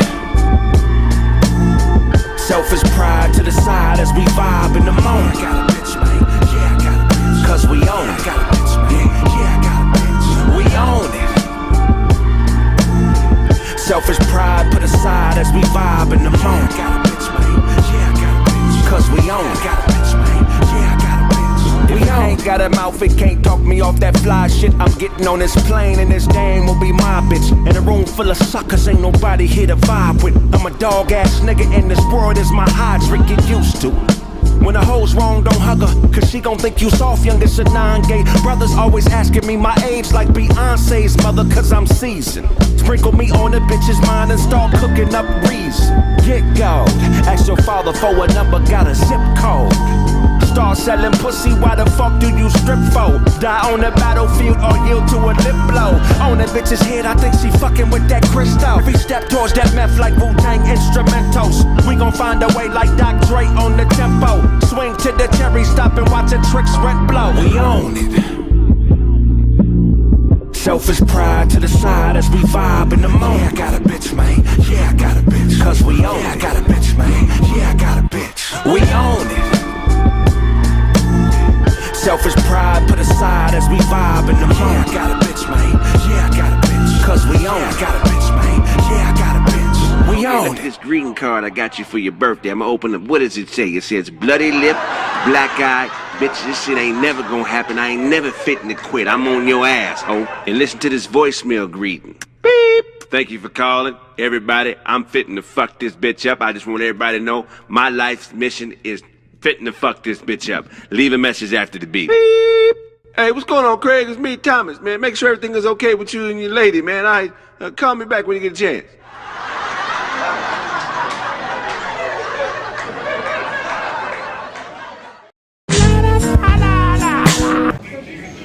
So what you want to say? What you want to say now? Hello out there on TV land. Coming to you live from the Huntington Hospital. We had some things happen to where cat put a knife on me, hit me a couple of times with it. But I pepper sprayed and beat it with a bat. And is that true? fact. That's a fact. Okay. okay. All right, okay. I stole on him and dropped him and he jumped up, I pepper sprayed him. And when I went to start hitting him, he hit me with the knife and I know he had the knife. When I looked up, I was bleeding, so I kept trying to fight him. So he spin off talking. I picked up a shovel, chased him down. He kept running, got away. He came back, I grabbed it. Okay? Huh? I'll be back in 15. Okay. I grabbed the bat. He picked up the shovel. Smashed him in the face. He told me he gonna fight me head up. So I said, okay. So when he dropped the shovel, I popped him with the bat. And I just took it from there. So when the police got there, he was busted up with the bat. And here I sit. There it is there, man. I'm off to the podcast. I love you. I'll see you in a minute. We out. Oh, you didn't know? You didn't know? You didn't collapse, man. Say it again. You got stabbed 5 times. You had a collapsed lung, punctured lung. Collapse. Meaning he stabbed, put a hole in your lung. Okay. A collapse, meaning it's not sucking air up because it has a hole in it. Balloon with a hole in it. Okay. And you got a cracked rib. Okay. That's it. That's it. All right. And you still here to make sure that there's no complications from after the surgery with your lung. And once that's confirmed, they gonna let you out.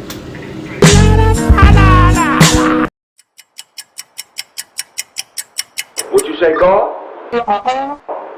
Well, you know I know that. But why wouldn't I do what you're telling me to do now? I'm here because of you, Lord. Because of you, I walk by faith and not by sight. Well, exactly. When I was in the penitentiary, wouldn't nobody... Okay. Well, what does that mean to me? Exactly, Lord. Exactly. That's why I love you, God. A personal relationship. Brother, what brings you to our beautiful church today? I've been on drugs my whole life. It's taken everything from me. I thought it was going to help me with my cardio. And I can't stop snitching. Listen, man, I got the dope. Right here. He got the dope. I see it. Lord, you've heard this man's heart, God. Bless this man and give this brother a miracle.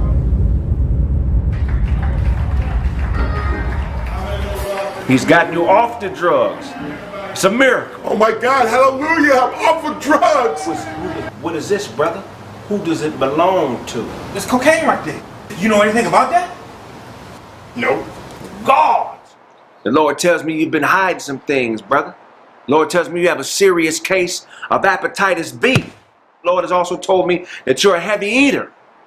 That when you pass gas, there's weight to it. Thank you, Lord, for that word. Lord also tells me that when you eat, you pick the food out your teeth, re-season it, and re-swallow it. I see here that you actually borrow money from the police. Thank you, God.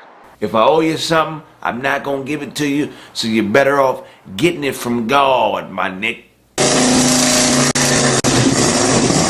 Read it down so I don't need no hands or action. Ready, and go.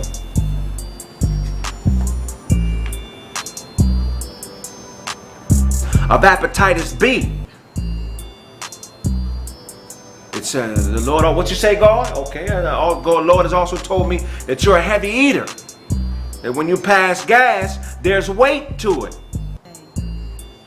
Thank you, Lord, for that word.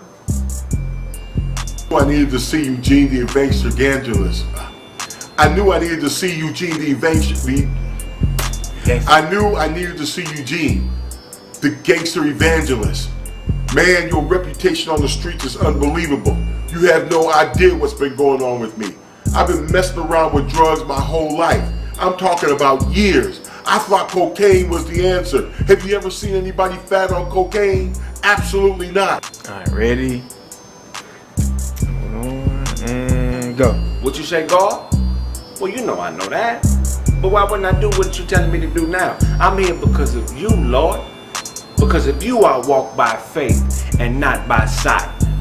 Well, exactly. When I was in the penitentiary, wasn't nobody, okay, well, what does that mean to me?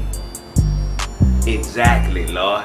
Exactly. That's why I love you, God. Personal relationship. Probably answer. This one-on-one with D-Bangs and Kraig. Really just eating food. So, how was it, and would you make this at home? It was good, man. Especially that part I can taste when I do that. That part is really good. Okay. Yeah, I make it as simple. I felt it was good, man. Great job, bro. Thank you, man. It's good shit. What's your favorite part about it? The oats. The oats. The oats, yeah, adds texture, is crunchy. Get stuck in your teeth a little bit, pull it out, a little bit of extra mini game in the food. The hybridization of all the different things, the banana, the bread, all that shit works together. It's great. Oh my God. I'm glad to hear it, man. Yeah, thank you for I've been working on this meal for mad long, and I'm glad to see it finally coming together, and I get to share it with my people. Yeah. Would you recommend this meal to my fans? Yeah, go buy it. Yeah, man. Make yourself one of these, man. Uh-huh. You heard it right here, man. Kraig is co-signing the meal. Right.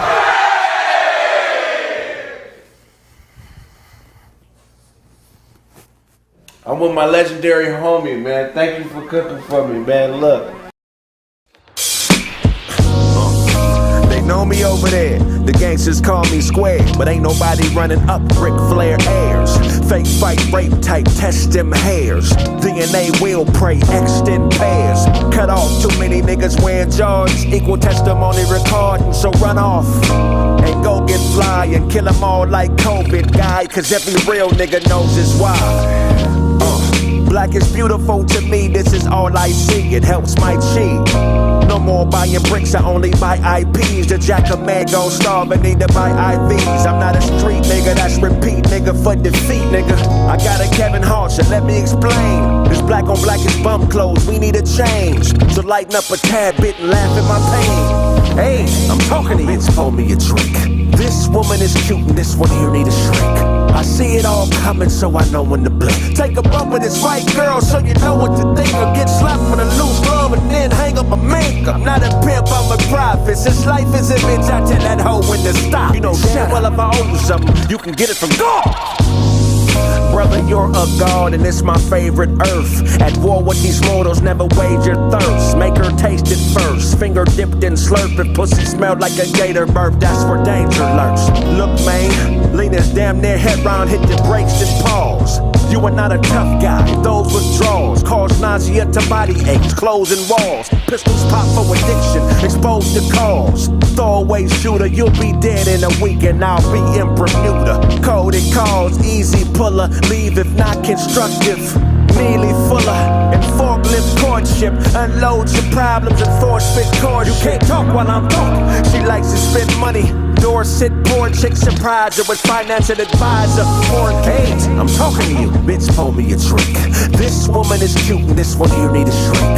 I see it all coming, so I know when to blink. Take a bump with this white girl, so you know what to think. Or get slapped with a loose glove and then hang up a mink. I'm not a pimp, I'm a prophet. Since life is a bitch, I tell that hoe when to stop. You know damn well if I owe you something, you can get it from God.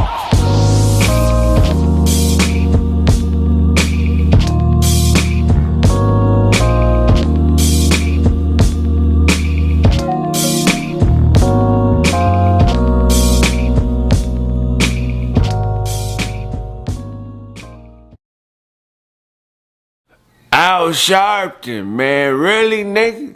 Really, Al? You been scamming all these years and finally got caught up, nigga. You own a wig with homemade sideburns.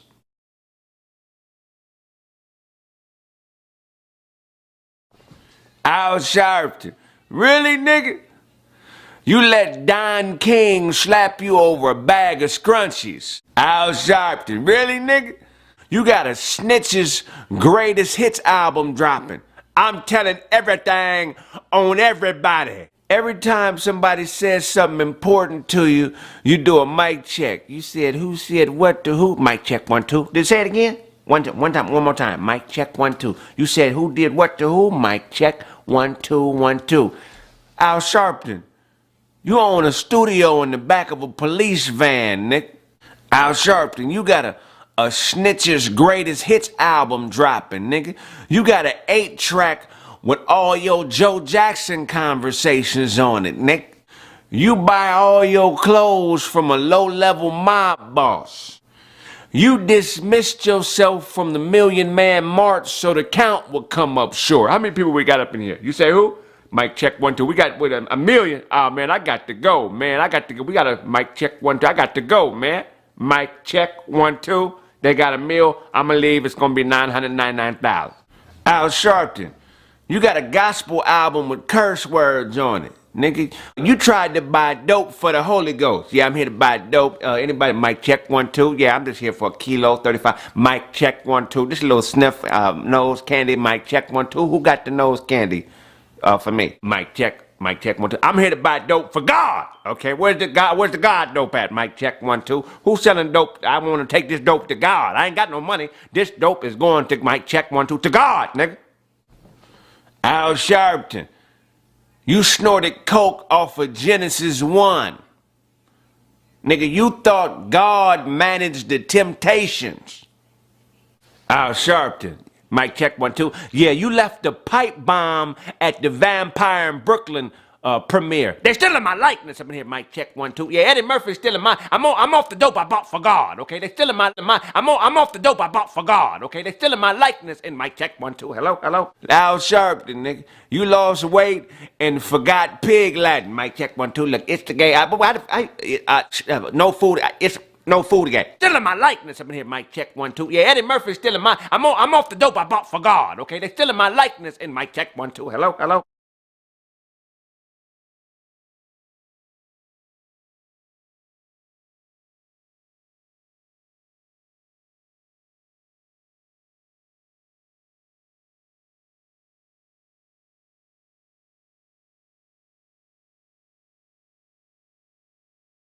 Oh yeah. They won't give you the original. Oh okay, so I get the original. You be alright though, man. That's what they meant by offensive odor, though. That's very offensive. That's offensive. That's like a fuck you coming out your body. You walk by niggas, they be like, "What you say, nigga?" I smell a fuck you in here. Somebody smell a fuck you? No, I didn't hear fuck you. I smell fuck you. This shit traveling up my nose and my brain. Now all I can think is fuck you. I just thought fuck you 9 times right now. Listen to my thought. Fuck you, fuck you, fuck you. Fuck you. Yeah. Gotta get that together, brother. We gonna give it to you. To be so well spoken, you bad odored, nigga. I ain't never met a well spoken, bad odored motherfucker, man. That's an oxymoron like a motherfucker, man. You number one at AD. That's a new word. Not an oxymoron, but a smell moron. That's a smell moron. It's all good, brother. Much love, man. Somebody got to tell you though. Oh, we know hey, somebody. Everybody. If the police came in, they could arrest you for that.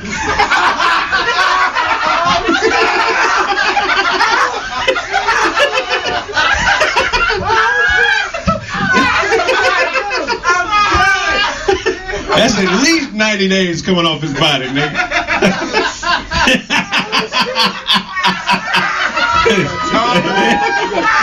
Yeah. That ain't regular time. That's in the whole time he got coming off his body, nigga. That's 23-hour lockdown time he got coming off his body, nigga.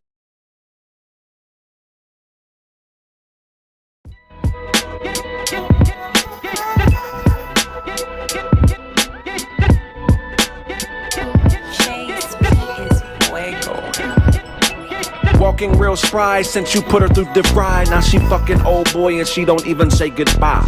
Missing old girl and she wants to know the why. But open means open and emotions are a lie. Even if I had a heart, she would serve it with some pie. On a casual encounter with a bouncer over fries. When he give it to you, we gon' finally say goodbye. Cause all I do is eat, drink, fuck, and then say goodnight.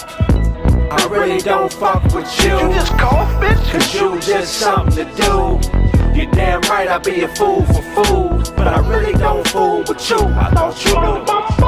I really don't fuck with you. Did you just cough, bitch? Cause you just something to do. You're damn right I be a fool for food. But I really don't fool with you. I thought you knew. The trouble with y'all is y'all ain't trouble at all. Do what you wanna do, nigga, including dropping the ball. Plan for what's in store, homie, you are not at the mall. You're not a customer no more, but a product of all. Your brother said what? Baby, don't play. We both know Lil Jeffrey gay. You do what I tell you to do, and he do what a nigga say. Plus, I'm the one fucking you. When you feed me bullshit, I gotta stomach you and shit out direction. Like that time you kept it back by the door for safety. Then I said, if you don't take this and keep it next to your bed, nigga gon' break in the house and take this shit and hit you in the head. I really don't fuck with you. You just cough, bitch? Cause you just something to do. You're damn right I be a fool for food. But I really don't fool with you. I thought you knew. I really don't fuck with you. Did you just cough, bitch? Cause you just something to do. You're damn right I be a fool for food. But I really don't fool with you. I thought you knew.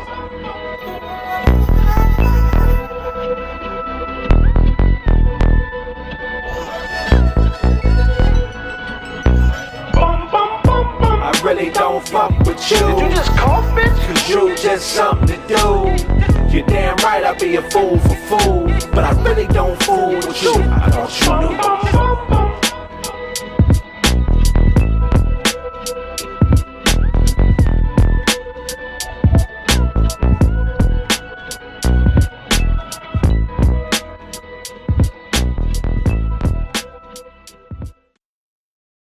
Seattle, Washington, February 26th. Craig Smith from All Deaf Digital's Roast Me. Corey Holcomb's 5150 and the Craig Facts Podcast will be at the Langston Hughes Theater featuring Slink Johnson from Black Jesus, Rito Brown, and a host of special musical guests. Come get roasted. Purchase all tickets at thecraigsmith.com.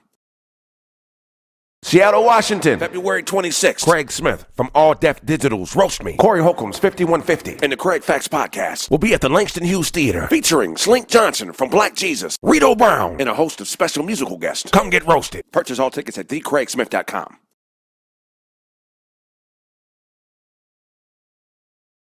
Seattle, Washington, February 26th. Craig Smith from All Deaf Digital's Roast Me. Corey Holcomb's 5150 and the Craig Facts Podcast will be at the Langston Hughes Theater featuring Slink Johnson from Black Jesus, Rito Brown, and a host of special musical guests. Come get roasted. Purchase all tickets at thecraigsmith.com.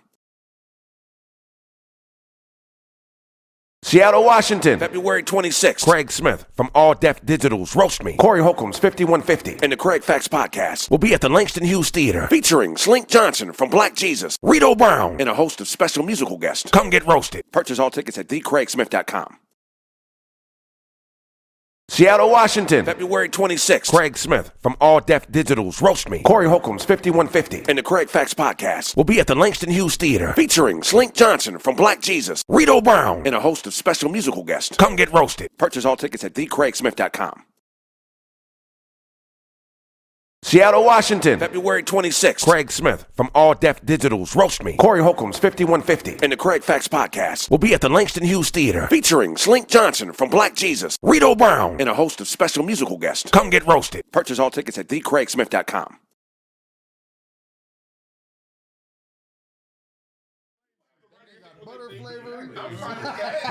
Right? That nigga's slide his fleece in it. Like that shit they say, drink, not juice. You niggas gotta sit for the advertisement. That nigga grown ass man. Back. That nigga was eating out of Fifi.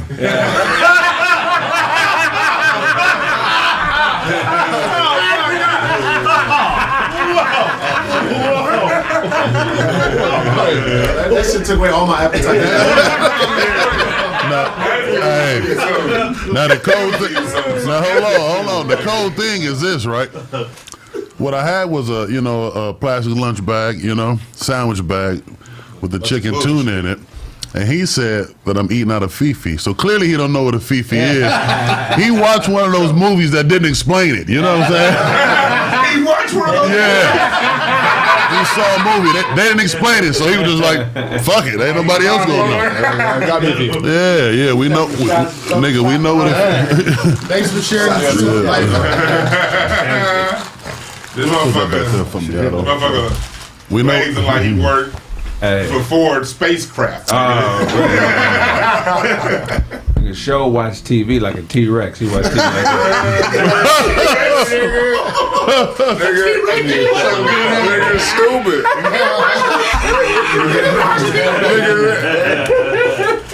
You got your jacket from People's Court. What's that, water? That's water? Oh, okay. Hey, what you got for us? It was on you, huh? It was on yeah. He learned shit. Yeah. Shut up.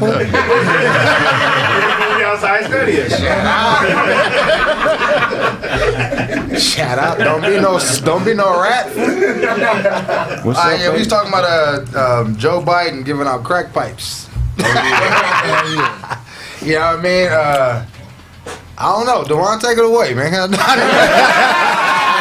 I know you. He said, I know you. What you got to say about it? I thought you already talked about it. He said, I know you're pissed at Joe about something. Something. I'm with you. There was a $30 million plan that was in the Recovery Act, and that $1.9 trillion that also got them looking in our cash apps and shit. Yeah. That whole bullshit ass plan, it was $30 million set aside for safe drug use, and basically Joe Biden said, you know, how can you safely use crack? He doesn't say instead of injection. This Nigga, is the argument. you ever heard of Amsterdam? No, and that movie The Wire? Yeah. Yeah, remember they created that little sanctuary where motherfuckers get high and do drugs as long as they stay. Well, they've been doing that in America with meth. San Francisco's had like safe meth spaces for like 15 years now. So basically, because meth has been a safe thing, Joe Biden said, you know, shooting this shit is dangerous. So let's provide sanitized crack pipes, and that's gonna be reparation. That's basically gonna be equality because we gave it to the meth heads. So now we give it to the crack Negroes. But the thing is, niggas don't do crack no more. White people do crack is white people Mexicans now. Go tell that goofy nigga that be at my fucking house there. Niggas are still doing crack out there. One nigga doing crack. I was here in the 80s when the whole hood was doing goddamn crack. How much did they spend? I don't know. I was on 58th and Broadway, nigga. And a nigga be doing something if you provide a backwoods nigga or, you know what I'm saying, some shit like that for a nigga. How much do they spend on those pipes? I don't think you put crack in the back. They spent $30 million. You use all drugs like weed. We got a headache. In the backwood. This shit about to be fire. In the backyard, you put icy hot in the blood.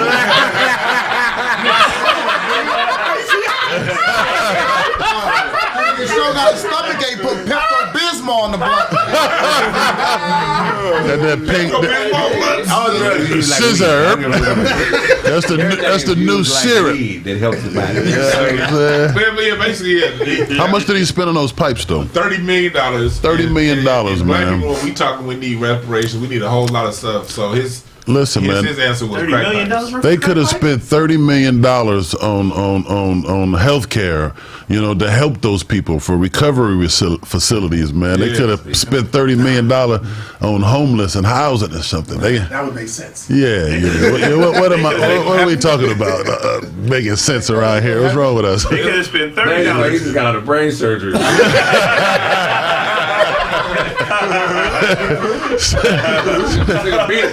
Beat a phlebotomy. Says the nigga out here looking like a designer purse snatcher. That's Burton. The thing got to be flying while he's snatching it, though. You know. Blaze glasses, clean Nintendo cartridges. About 20 years ago. Remember that shit. And last shit is Super Bowl was this past weekend, right? Yeah. And had a performance. Had a performance. They saying this is one of the best halftime shows ever. I agree. Dr. Dre is second to none. The crazy Michael Jackson stood on the stage. Yes. Better than Michael Jackson. Nah, hell no. Y'all did not. Wasn't better. Prince was good too. Prince shit was the shit. Dre, but it wasn't better than Dre. It wasn't better than Dre and Kendrick Lamar and them. Don't forget about Janet. Yeah, nigga, fuck that.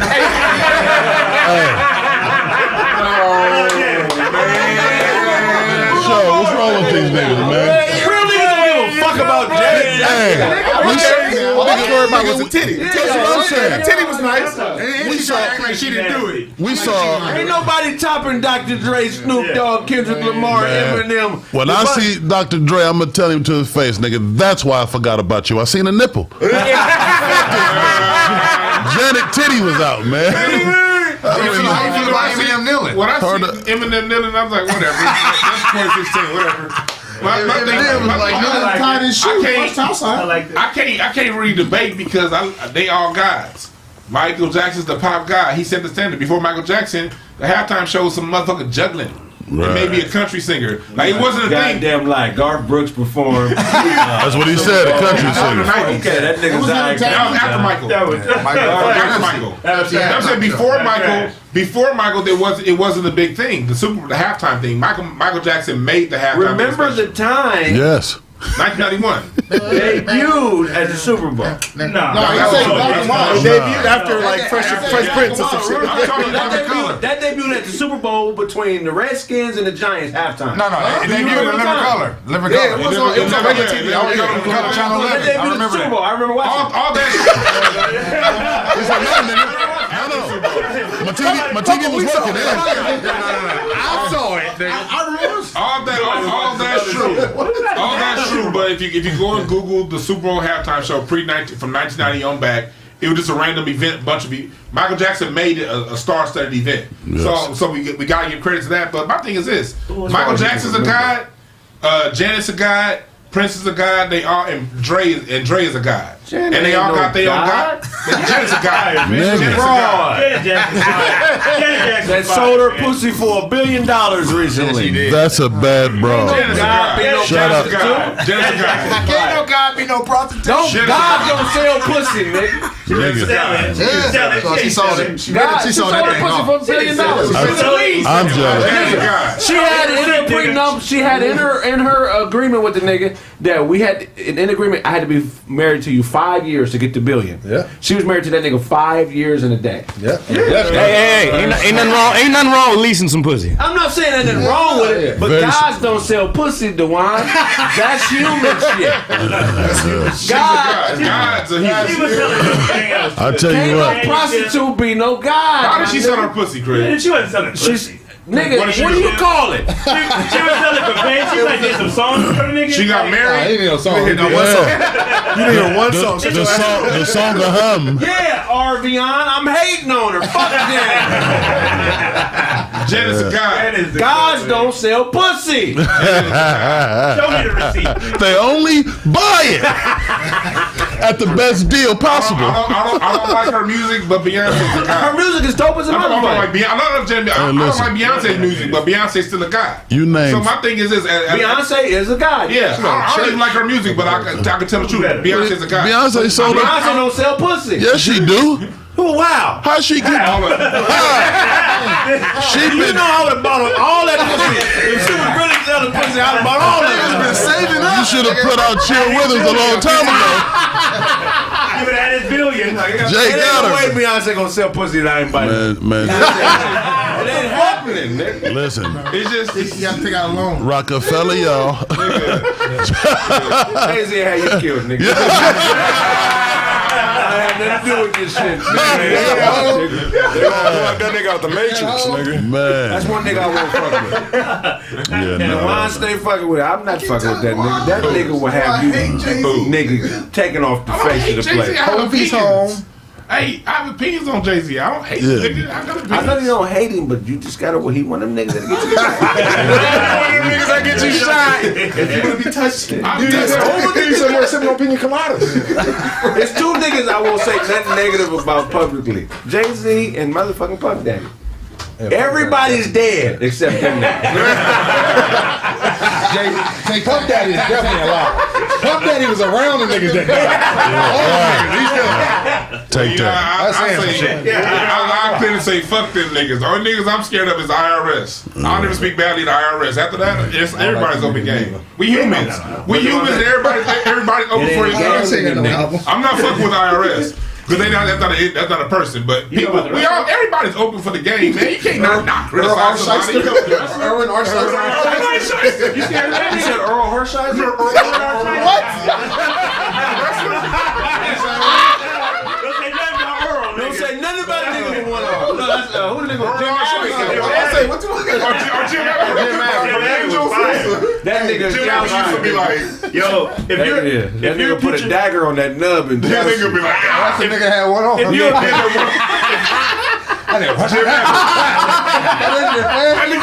flip that glove. Fast as fuck. Throw the ball, flip the glove on. If you're a pitcher with 2 arms and you lose your job, oh, that nigga. You remember that shit, nigga? Nah, because you only need one arm to pitch, so you just don't want to catch us when you got a glove. Hey, them balls come right back at the nigga. You better have something. He would throw that motherfucker in the high. That nigga was cold. That was cold. He'd take the motherfucker. Wow, man. Flick it. I was just saying, with a baseball, you going to hell. I was just saying, like, I can't rank. Of course, I got my preference. My preference is Michael Jackson, but I can't really rank them because they all did it in a different way. Prince doing Purple Rain in the Rain, that was the dopest shit ever. Michael Jackson Super Bowl? after 3 minutes, that's the dopest shit ever. Seeing Dre play the piano, Anderson back on the drums, and Snoop on the stage with Dre again, nigga, that was magical. Are we still talking about the halftime of Super Bowl? We talking about, we talking about a whole bunch of guys doing their thing, man. Let's just sit around. Listen, man, the tit. That's it. The tit. The tit, man. He watching the tit right now. I don't know the other 4 artists that perform, man. When Janet did that shit, that's it, man. She did that on purpose, you know that, right? Tit. That was on purpose. Listen, Justin Timberlake. Let me tell you why. When it comes to the tit, there was something on the nipple. She had a little something. She drank. It wasn't naked titty. You don't have naked. Everybody got naked. It wasn't naked titty. What girl you know dressing her nipples up under her bra? Yeah, that don't I have a question. So are we just gonna forget the fact that Justin Timberlake ripped the motherfucker off? He did what we was thinking. Listen, we was all thinking. I forgot about Justin. Like I forgot about Jay. If your black ass ripped Madonna's titty off, you'd still be in jail. No, you going to jail. Now you be in jail. Nobody will see that. You know, that's a 90-year-old titty. You saw. This was an article that was written when Les Moonves got kicked out of CBS. You can look this shit up. Les who? Les Moonves, the person, the rapist that worked, a suspected rapist that used to head CBS Records, got kicked out for doing CBS Records. CBS TV. I don't know who we talking Les Moonves said in a leaked email talking about he had a personal vendetta against Janet, and he was gonna do whatever he could do to get her up out of the pain. He used his media when Justin Timberlake ripped her titty out. He used his media to put that black woman. His media to put that black woman up under the bus. Let me tell you. Happened. We can look it up. Let me tell you again, man. Once that tit came out, I lost my mind. I'm no longer smart. I'm not conscious. I'm not. I see a tit, man. That's it. I forgot. She wasn't even like she had the best titties in her. Listen, man. Hey, watch your mouth, man. That's Janet. That's Janet. Hey, don't take the glasses off. Janet. Don't take the glasses off. I'm sorry. But you can't compare. You got to think it was only one of Michael Jackson, and it was 5 other people to compare. So it was 5. Michael Jackson literally set the standard. Yeah, outside of the tit, I guess I could go with Michael Jackson. That's totality. That's the tit, man. I forgot. Dre couldn't do it by himself. No, I forgot about Dre. What else you got for us, Don? Oh, that was it. That's all I got. But hey, I'm gonna say one thing. Hit the fucking like button, man. Come on, y'all. Let's get them likes up. In this Tell them where they can buy the album. Go to Bandcamp, DuncanPennyHughes.bandcamp.com. .com. Finna die trying to talk. Never mind. I got it. You know what I'm saying? Get the Blade Brown. It's out right now. Y'all can fuck with that heavy. It's 15 tracks of dope shit. You know what I'm saying? Got y'all a full album. It's not an EP. It's an actual album. You know Why what I'm is saying? it called get Blade Brown? Because the first one is Duncan Hughes. That was the other character. You know what I'm saying? That was from what movie? Class Act. Okay. Just in case y'all niggas don't know. You know what I'm saying? That's what that's from. One of the greatest movies ever. Ever. You know what I'm saying? Ever. So. I be chilling. Yeah, man.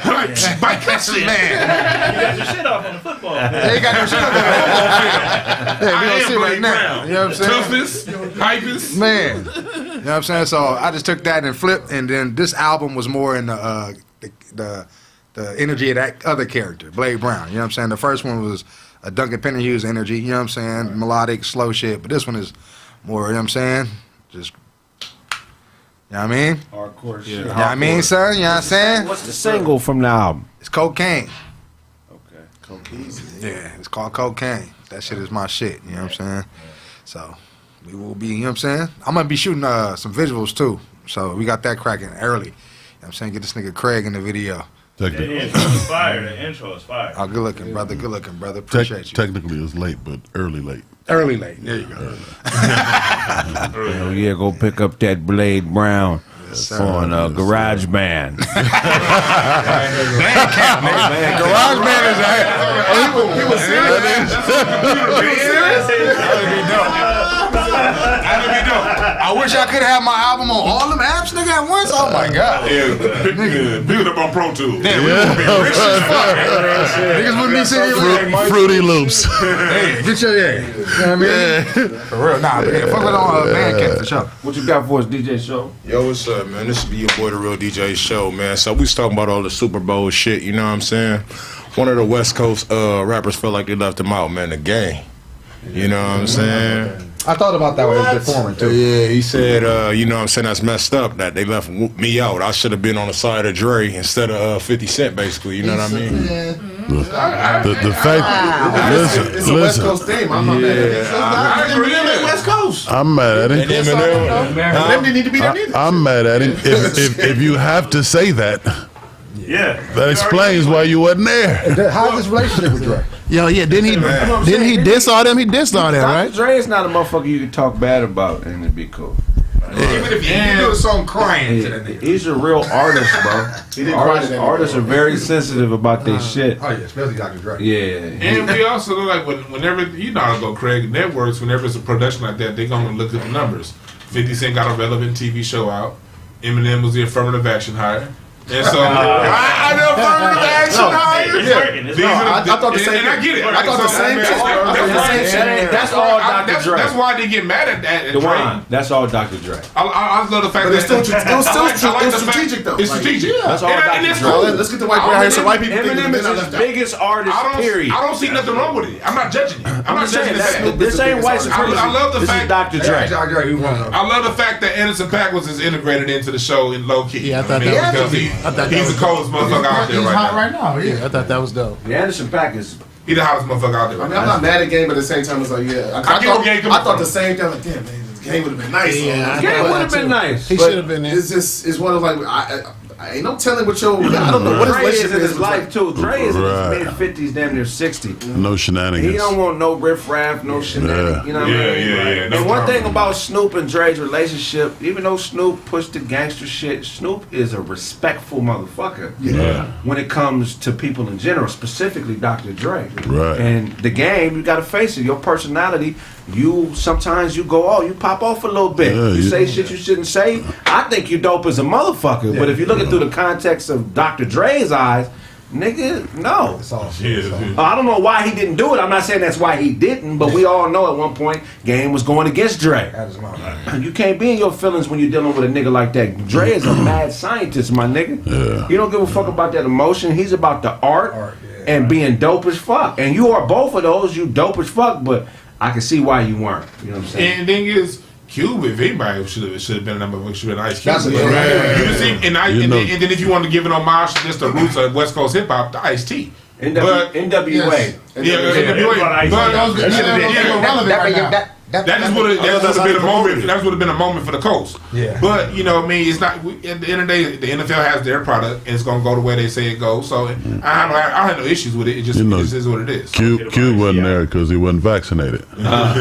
Probably so. He turned to the movie for the money for that movie. But Q did do halftime at that NASCAR event at the Coliseum 2 weeks ago. You saw that? Oh, he took that though. And when they had the little NASCAR event, Niggas ain't fucking with the shit to get shot. Yeah, so Q did that, man, and he rocked that motherfucker. They paid that nigga cash. Nigga. Salute to Q. And he got a life right. His face too. Yeah. At the Cracker Barrel. But here's the thing: somebody said Q, he never dissed Dre publicly. Game ain't dumb enough to diss Dre publicly. Ever. But something had to get back to Dre at some point for him to have to be involved. I believe that too. He has dissed Dre publicly. There's plenty of music. Dissing Dre, really? What?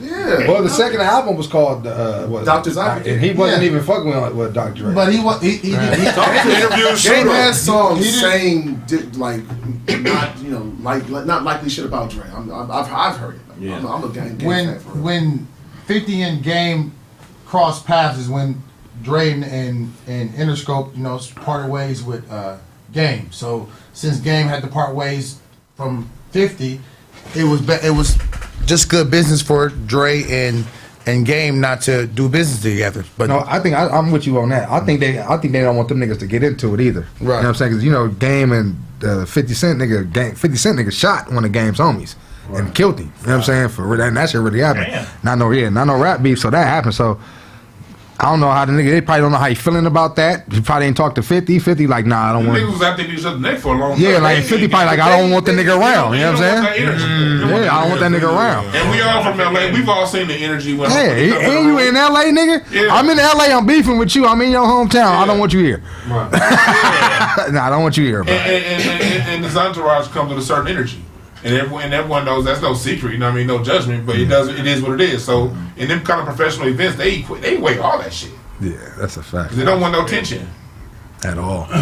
Most real men don't, man. You know what I mean? Yeah, so, ain't no reason for the bullshit. Ain't no reason for the tension. Whether you salute the game, man. Yeah, straight up. What else you got for us, show? Shout out the game, your icon. We love you, nigga. So you know how Instagram started out on not Instagram. The Versus started out on Instagram. You know what I'm saying? Triller took over, started capitalizing. So Swiss Beats and Anthony Hamilton, they basically confirmed, y'all like, hey, y'all ain't got to pay for this shit. We about to get back on Instagram with this shit. You know what I mean? So Triller, basically, people was commenting on Triller like, nigga, ain't nobody about to pay for this shit no more. Like, it was cool while it lasted. Well, they put it on the pay scale? Y'all was paying for that shit? Yeah, niggas was paying for that. That shit was free. No, I've never paid for a verse. They had said this verse, Anthony Hamilton versus Soulchild today was supposed to be paid. I'm not paying for that shit. So hold on. I like both artists. Y'all gonna start that now with them too? That was a rollout? Hey, let's y'all get the story straight, because y'all didn't what show just said. Because we didn't know all that. I didn't know they was you to say. Yeah, they even had like a 14-day trial and shit like that. You know what I'm saying? So no, they doing that for this particular verse. Yeah, for this particular verse. And Anthony Hamilton and Music Soulchild, two of my favorite artists this last generation. But I ain't paying for that shit. That nigga say artist. That's our So three artists. What Show was trying to say was Swiss Beats came out to debunk that and saying that he was on a plane during the time when the story came out. So when he came back off the plane, he saw the news and he responded. What did he say, Show? Oh yeah, he said, I didn't even know about this. I was on vacation. You know what I mean? So everything happened and got fixed by the time he got off the plane. He was like, well, I guess we doing it on Instagram. And Triller still said, well, shit, I guess we're going to premiere. You know what I'm saying? We still going to premiere for free. So basically what happened was they took the power back that they originally had. They realized somebody else was capitalizing off of. That's how I feel. Because I don't never remember verses being paid, because I done watched every verses, nigga, on the actual Triller website. So when they sold it, when they sold it to Triller, they still maintain control of it? I thought when Swiss Beats and them gave the Triller, they let it go. So you saying they still have control over it? Yeah, like basically they just doing it on their own instead of doing it through Triller, like making it be the main source now. You know what I'm saying? They basically bringing it to the Instagrams how they've been starting to do it. It was like it was fun when we was doing it. Now you made it a business basically. Like I was mad they sold it. They got rid of that shit, man. I'm glad to see they got control of it. Yeah. Damn. Yeah. So they just basically doing it how they started. What you got for us, Snaps? All right, well, let's keep it here on this Super Bowl talk. Let's put in a little bit of tree talk into that. So, as we know, we just talked about who did the halftime show, and we know the NFL, they have a strict marijuana ban. They don't mess with the weed or none of that stuff. You know, they have a strict ban on that. But it is California, so California is legal to smoke weed or whatever it is. Use cannabis. This nigga out there putting his dick on marijuana.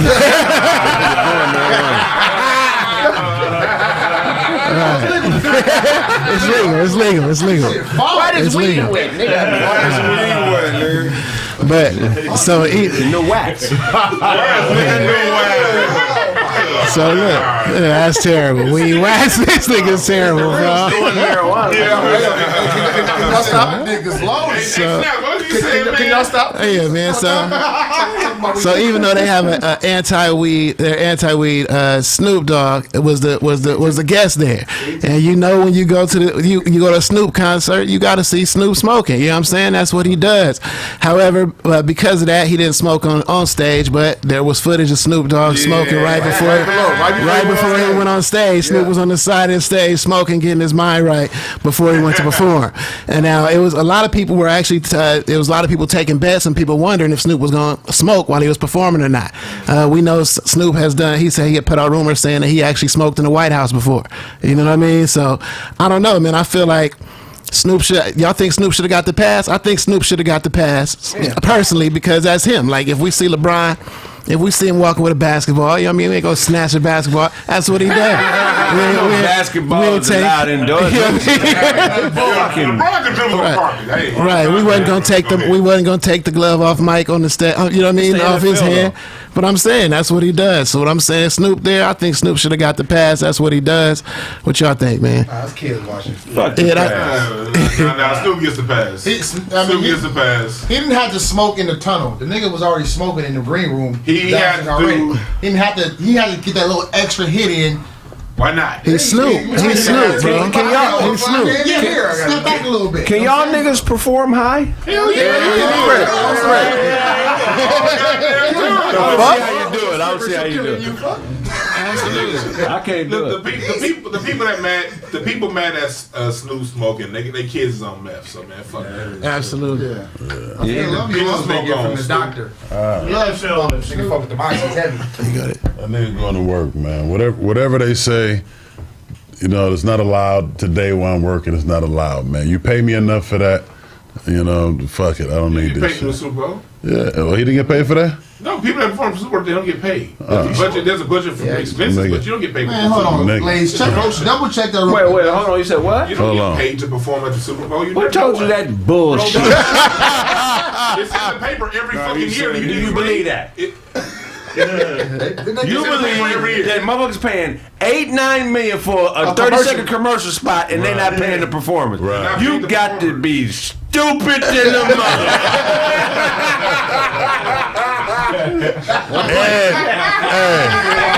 And not smoking this weed. Nigga had 100 niggas crip walking for free. I'm not about my money, cuz.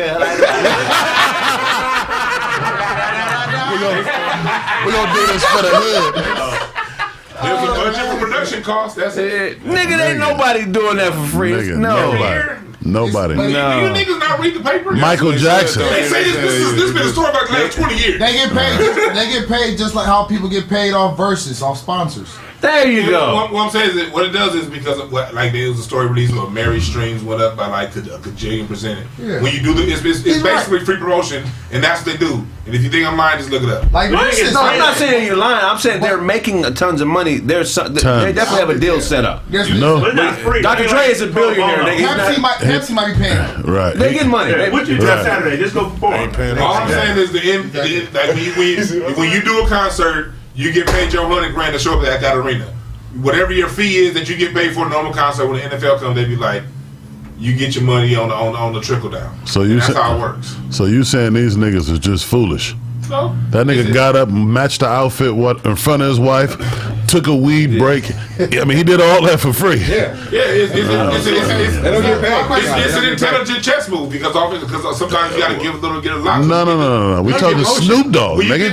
Especially because the NFL picks up on artists that have passed their prime. What does he mean from? If you got some old music that ain't getting streamed like that, you do the Super Bowl. Nigga, we talking about Snoop Dogg and Dr. Dre. What the fuck do they need from the NFL?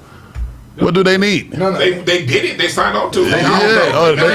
They signed on to that briefcase. I didn't get paid. I just looked it up. Hey, you know what though? Shit. They say the nigga streams go up, Okay, went maybe up the nigga ain't 200%. Nigga look crazy.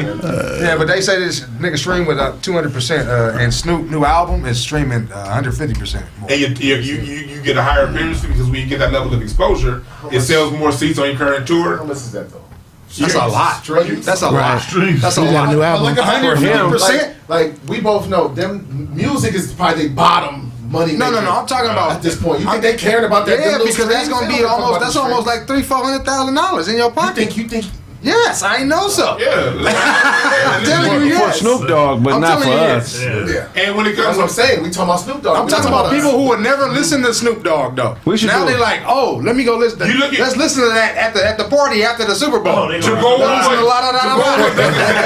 Mary J. Blige's core audience has always been black women. Yeah. Mary J. Blige got put up in front of an audience that may have never heard of Mary J. Blige. That's not going to stream her music. And when Mary J. came on Power doing TV shows, but they never saw her being Mary. So they got to see her in her element. So now Mary probably gets to add Boise, Idaho to her tour schedule. Now Mary can add new cities.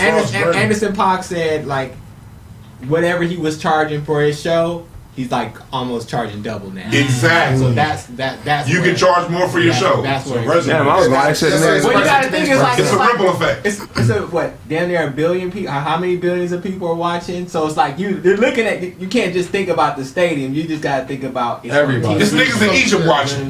That's gonna pay you your fee to come out to your city now because they wasn't aware of you. But since you performed on the Super Bowl, or they may have been aware. You know how people are with validation. They may have been aware with you. Parking is expensive. You would now. They may have heard of you. He's still running his Pac-Man looking nigga. But the thing is, like, we look at it because we know we're familiar with these people. But it's Istanbul, Turkey, all these other different places around the world. They may know who they are, but that name is now associated with the Super Bowl. And America's #1 expert is its culture. So now I can associate my name with the Super Bowl. That was up a whole market that you never would have got to. America's export is black culture. Black culture. It's culture. American culture is black culture. It's a one-on-one connection. Our books ain't popping in Nigeria. I This one Nigerian. You mean to tell me that one Nigerian? Gotta make it poppin' though. Country Poppin'? Garth Brooks is not poppin'. It ain't no cowboy boot wearing horse ride, cross burning Nigeria. No, nigga. Jeez, everybody got their chancletas on. What you mean? No, this nigga got cowboy boots in the black radis in Nigeria? Heck no. I would assume so, yeah. Two. He said two, nigga. But I'm glad you graced me on that. It is black culture. It's black culture, but we all know that American culture is black culture. You know how hard There's no it separation. is to be a cholo in Nigeria? Man. It's got to be at least one essay in Nigeria. There's got to be at least one.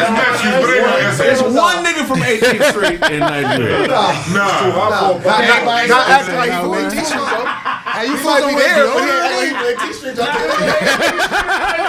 That nigga eating goat meat and hey, he in Nigeria now, nigga. What's up with the flies? Ain't no Mexicans listen to War in Lagos. Ain't no Taco Bell in Nigeria? This Taco Bell. Is it Alberta? Who's cooking the food? Nigga's white. One of my cousins. Hey, what they say when you pull up in the drive-thru? Oh, you think it's a drive-thru? Walk up. You gonna drive up to the bar? You gonna drive inside, nigga? They Taco Bell's on the ice cream truck in Nigeria. That's funny. Some nigga on the mic going We got Taco Bell, we got Pizza Hut. Y'all got Alberto's? They ain't got that burner. They all carne asada fries, nigga. That shit is seasoned. Hey, I got nobody's name. Alberto out there. McDonald's everywhere. They got hot sauce up there. I'm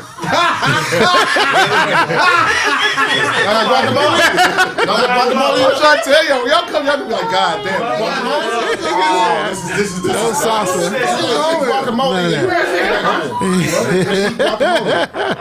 Like, they don't fuck with Ain't no avocados up there. That's an import, nigga. What kind of stuff they got on there? You don't think, they can't get them to the What kind of? They got sopes in Nigeria. Sopes? They got them chaparrados, nigga. Got them chaparrados. Nigerian pupusas in there. Is it like on your McDonald's menu? Is it like the same shit here, or is it like different? Because I know, like, I heard in Hawaii they got like spam. Y'all ain't got like no goat meat on your Big Macs or nothing like that. No. Okay. They got a lamb burger? That nigga say Lamb regular hamburger. And we got cows in Nigeria. It wouldn't be McDonald's. Hamburger. That's funny. Beef, nigga. I didn't know that. What's in the taco? I didn't know that. That nigga said they got fufu fries. Hey, that's a good one. That's a good one. That's fire, man. I didn't know that. Tiger Bell. I found out I'm Nigerian, so I'm excited about that. I'm excited about that. Tiger Bell. Japanese, though. DNA, man. Sushi Domino's. No, I found I'm Nigerian, bro. I don't know about that. Oh, so you fuck all the Asian culture now. Okay. Yeah, ancestry came back, man. I've been Chan. Yeah. That nigga that threw all this. Oh, your shit was. You threw all your high, bullets yeah, too. like 27%. Read your shit too. It was the highest shit. It was Like 20-some%. Okay. Now, hold on. So what are you? Other you nigga dinosaur baby? Yeah, All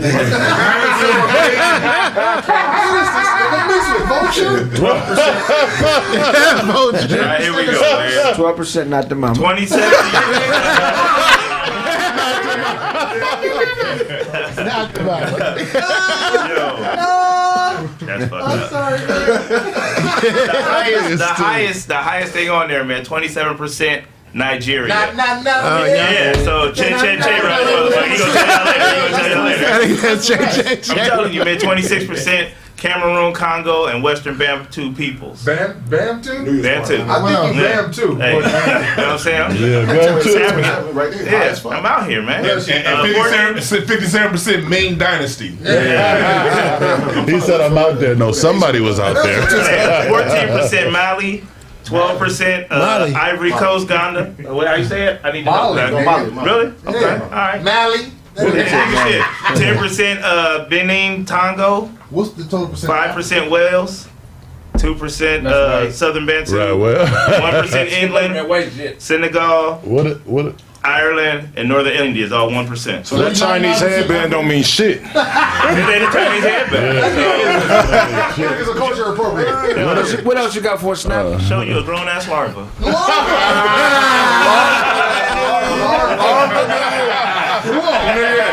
Nigga, you stupid. You got a nunchuck sweatshop. I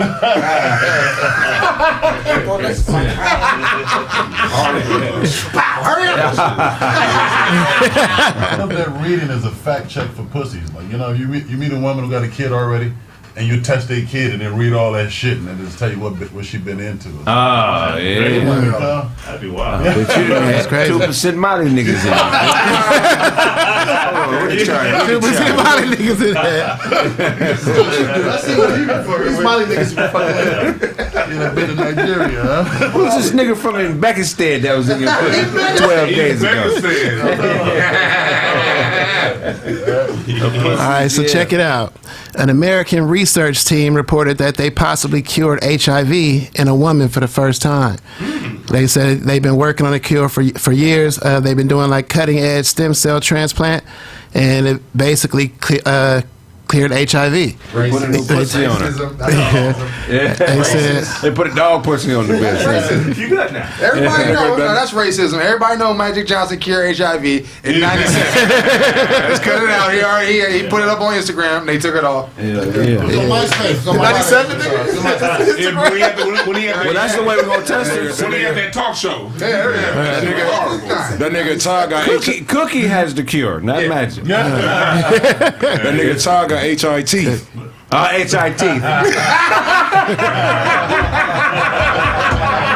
funny because he put teeth out in an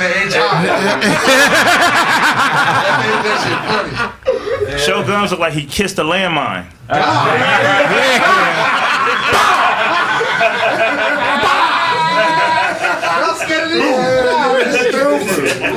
You got your bandana out of a glass case after a karate blessing. karate blessing. You are now a part of the tribe. You are now with 2 hands. I'm giving you 5. Yeah, I know what he's talking about. He has a mouth turned up. Next time you say something, you better give him that. Nigga thought you had some begging dog treats in your hand. You're trying to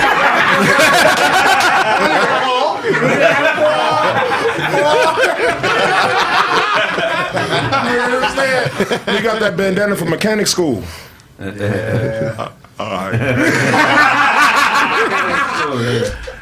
yeah. It is what it was. I got to wear that. So yeah, they ran a test. Did he just swallow that shit? He cleared out his mouth. He did some of that.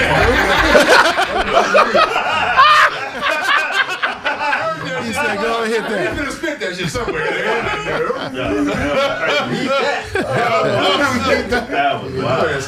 Yeah, but they've been running tests on a bunch of women. They said a good amount of them they've overturned the symptoms or whatnot. They coming off of medicine and all that, but they found one who was completely cured from HIV.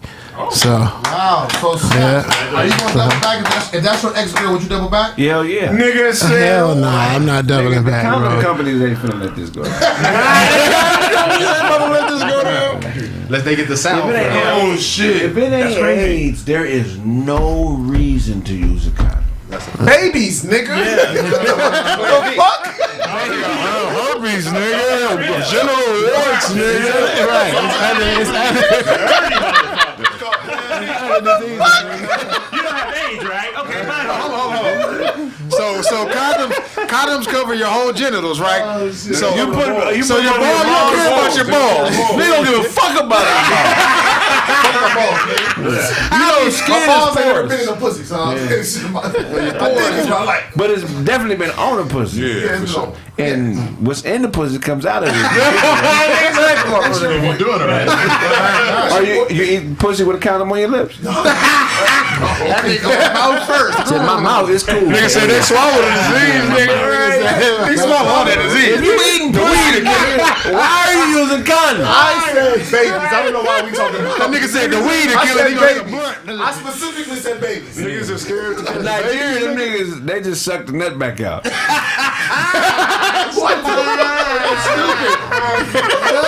That's ancient African prophylactics. No, that's some American shit right there, nigga. They said some cuckold shit. They just started giving head back in Nigeria. What you mean? Hell no. I'm like, you go to Nigeria, you might suck no dick down there, nigga. Hold on, what? Oh yeah. Scratch that off my list. I'll fuck with you. Manscaping in Nigeria, you get a little more head. Learn a lot about my people. That quickly, you just make this shit weird. I'm trying to help people out here. If they get rid of AIDS, my nigga, the birth rate's going up. What? Yeah. One of the things that tripped me out about it was that they were doing studies on women, and they never mentioned the men. So there's a direct correlation between AIDS and birth. That's what I said. He said that goofy shit about the condom and the no need for it, but that's how most niggas really think. Niggas ain't using condoms for herpes. No, they're not. Niggas are using condoms because it's AIDS out there. No. Babies. I keep saying babies. Niggas Niggas don't give a fuck about that. Niggas don't give a fuck about having a baby. I give a bitch a Plan B jumper juice. You want a boost? Yeah, give me a Plan B.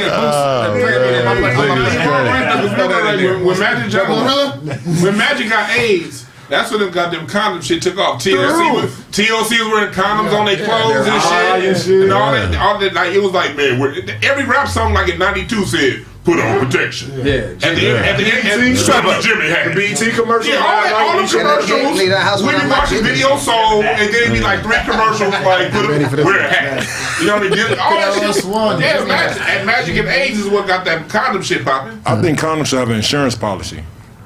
Like if you have a baby or something, nigga, they should be able to pay the child support. But let me ask y'all that. I do not know the answer.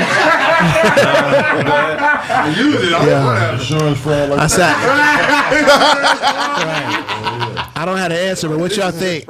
Why do y'all think the research is being done on women? It didn't mention anything in the article about men. What do y'all think? Why do y'all think the HIV? They're pulling out of women more than men. What do y'all think on that? Because the women are the majority of the population. Yeah. They don't want women die. Population die. So if they lose one of those. I'll just bullshit. I don't see it that way, Blaze. Blaze was created in the lab. Blaze called him collateral damage. Blaze was built, nigga.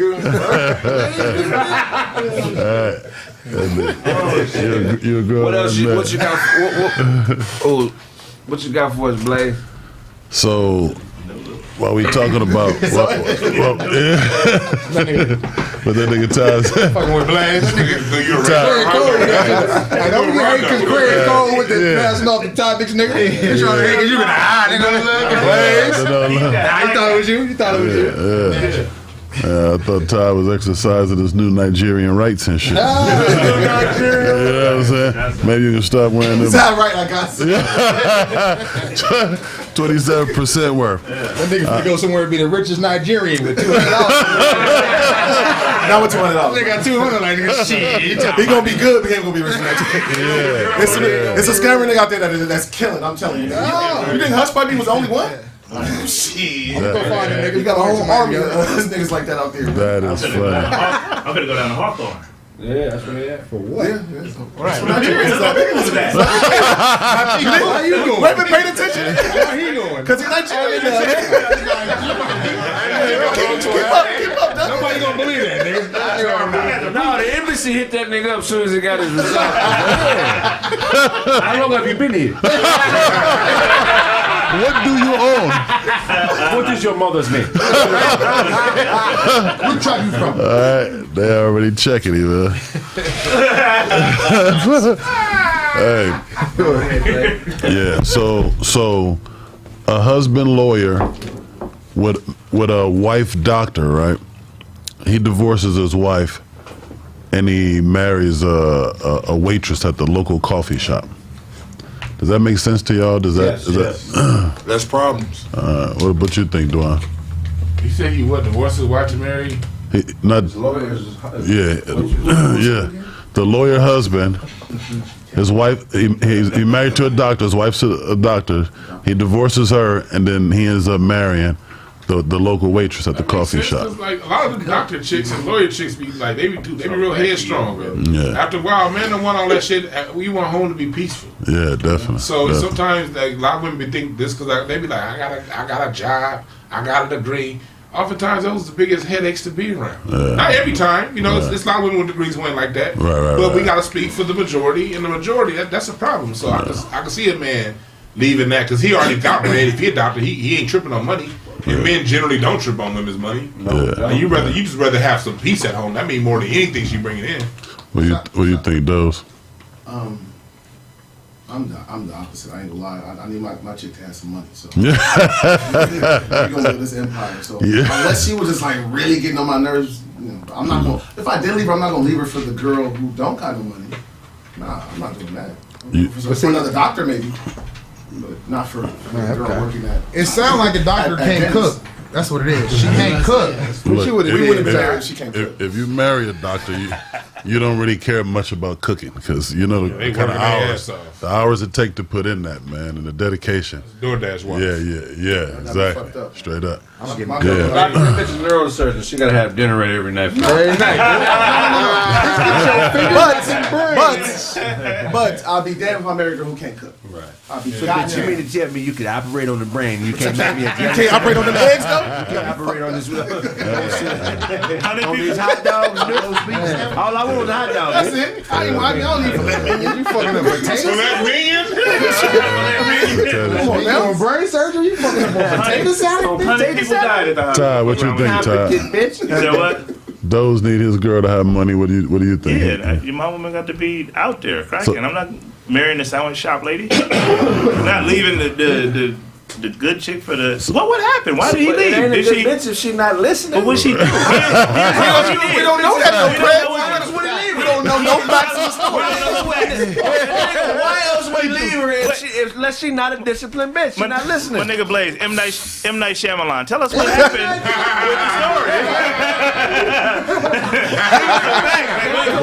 I don't give a fuck if you're a doctor, a lawyer, an astronaut. If you're not listening to your man, you're not a good bitch. Right.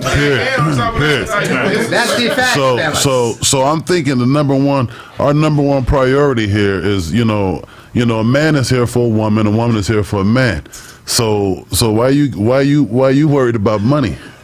Are you feeling inadequate about what? I didn't have too many broke chicks on my team, and that shit is fucking. See, maybe the doctor didn't have that problem. I mean, the attorney, he probably always had a bitch with money. Right. He's just looking for a peace of mind. He ain't tripping about the money. That's what I'm saying. I'm not saying that's wrong. We asked me personally, so I was like, me personally, nah, I'm not leaving. Fuck all that, Doze. I'm not leaving. We say this the narrative. Y'all don't know. Doze is a sex fiend, right? Yeah. He gets Doze get That doctor ain't giving him no pussy every The night. bitch got some trash pussy. He's out.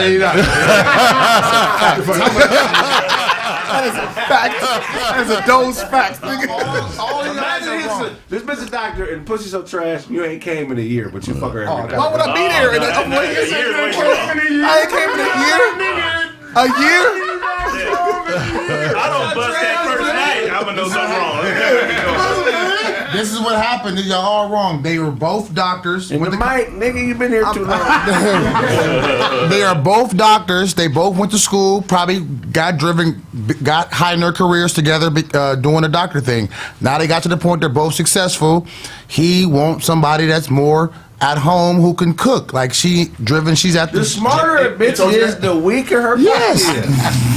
What's up? All bitches with PhDs have trash pussy. That's not true. That is fact. That is not true. That is not. What? Come on now. That's not true. Now, I will say this. What Dwann said is real, though. A lot of times, the ones who have those kind of jobs that I'm usually looking for, the type of people with a decent job, they do be a headache. For the most part. Name a bitch with PhD got some fire pussy. What's Name her name? What you mean?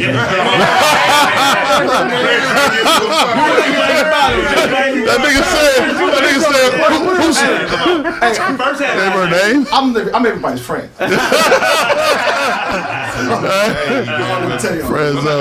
I see it though, because like I remember when my wife used to work in certain things that don't get done around the house because they ain't too busy goddamn working. Yeah. When I got to the point to where she ain't had to work no more, quit your job. Yeah, It's straight nothing up. like having a wife that's home all day and you can bring in the bed the bread and your home is nice and laid every time you get home. Like, that's life. Well, that's what I think. That's what I think about this, man. I'm thinking to the guys who worried about her income need to focus more on themselves, man. Because if you can't lead that team to the championship, then it's time for some self-reflection. That's the thing. I don't want no leading. Yeah, well, Come with me. We're gonna do this together. It's a team. I don't need nobody. I don't need nobody that's gonna be bad. Just like I said, all your money going to bitch. Shut up and go in the room. You got to say. That's some bullshit. You ain't even a signer on this account. A signer? A signer? Take the little nigga to practice and shut the fuck up. Your money going up. Don't worry about it. Wow. Why ain't these Capri Suns cold for his practice, bitch? I don't get your ass in the room, smart bitch. Let's visit. Let's visit. Get your ass over. Let's go there where Kraig went. Let's go there where Kraig went. You alright? Smart. I'll make sure that nigga might need a hit on the back. Hey, but that nigga stupid. Hey, but let's visit that though. Stress and I'm saying like high paced environments causes, you know what I'm saying, problems with the vagina. It does. You know what I'm saying? So if she's constantly in that, you know what I mean? The municipus tube is talk about it. That goes from the brain to the pussy. Cuts off. Cuts off. Okay. After a 4.0. Gets constricted. It gets constricted. After a 4.0. Bugging.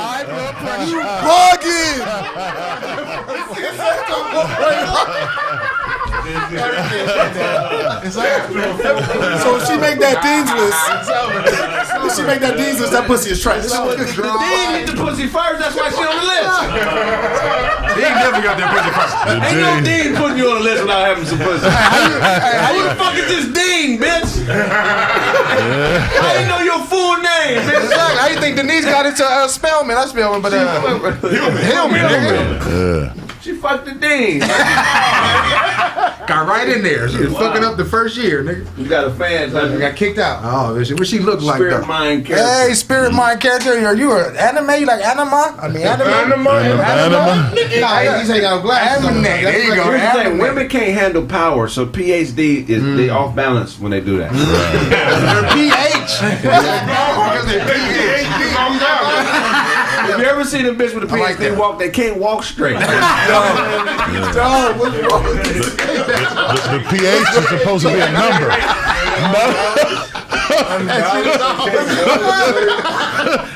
They fucked up. Yeah, they fucked up. That might happen.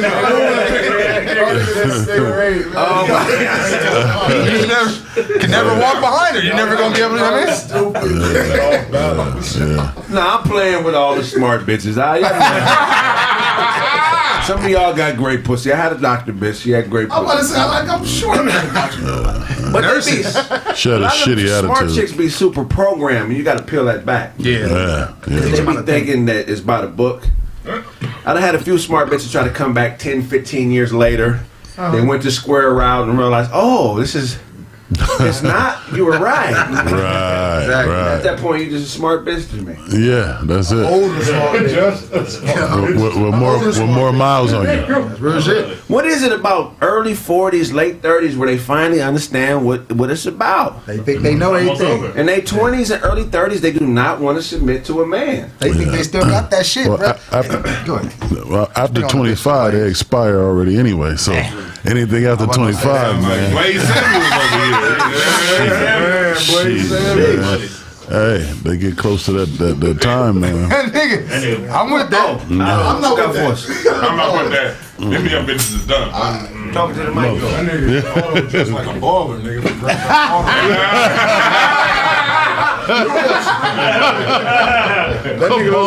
That nigga like a manager from another black creation, nigga. After a play. They do all their moves. You got Chris Mike, Red Day, bro. I'm right here. That's a roll. Coming in third. They got a whole routine on skates. They skate backwards and saying everything. Go get the skates. Go get the skates. So, I mean, I got some bad. Daddy was a temptation. They get older credit. Eddie didn't want to share the money with me. Fuck Eddie, I'm starting my own group. It can't be two Sopranos in one group. It's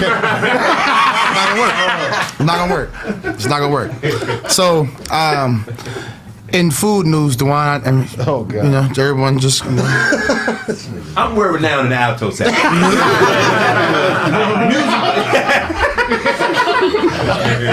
So the music went from natural music to synthesized. Everything in my career went down here. My uncle was a wizard. You got to be able to recreate yourself. I'm a master at the jazz flute. I mastered the jazz flute when I was 13. They never seen nothing like it. Like to hear it go?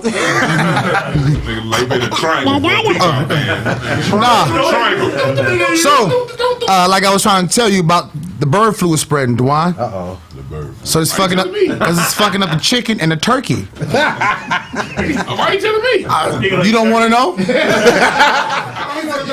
Okay, well, yeah, with them lesbian braids. I'm just saying. Hey, no, but this is real news. I mean, shit happened on the 9th, man. A turkey truck transporting about 29,000 turkeys. Wait, was a turkey driving other turkeys? No, it was a truck transporting turkey. Okay. Yeah. I thought it was a turkey drive. I was like, you had footage of that. Well, it was a jive turkey driving a turkey truck. And That's funny. through India. Not India. Indiana. Indiana. Different countries. It's not two different countries. It's a state. And one is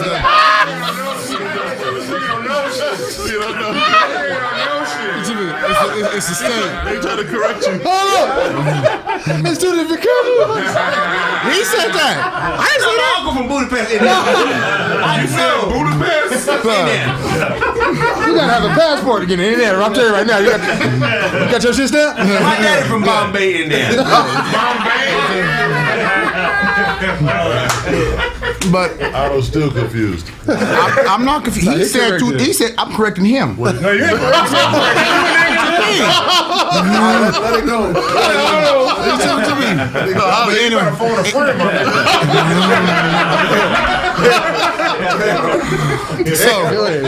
So Otto got that jacket at BB King's estate sale. He like a roller derby coach. Nigga, Otto's a tic-tac-toe champion. 98, 99. We sweat. That nigga look like a part-time pimp, part-time guardian angel. So I guess y'all don't care about the chicken and turkey. It's okay. Fuck the chicken and turkey. You know what I'm saying? But just know that, show. I was there for you. I was there for you when you decided not to go with a microwave and go with the easy bake oven for your doghouse. I had your back. So did the turkeys have the disease or something? Yeah, the bird flu was spread. Like they shutting shit down. So what you saying? They was riding in a truck and the truck hit a bird flu? No. Hit a bird flu. They don't know what's going on right now. We're trying to figure out. They caught signs of it in a truck in a delivery truck headed to Indiana. And then caught signs of it. That's what I'm saying. Like, yeah. So they got the truck. So the truck got to the place where it delivered the turkey. Yeah, and so were the chickens coughing up mucus? I mean, I don't know. I ain't never seen bird flu symptoms on chickens and turkeys and quails. I know you like all quails. The ice in Otto's freezer got a goldfish in it.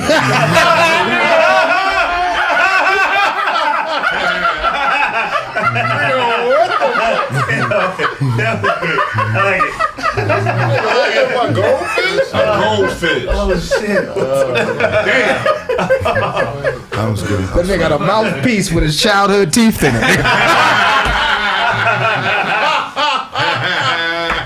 fell out when I was 7. You know what I mean? I had to take school pictures after this. That's the original blood on it.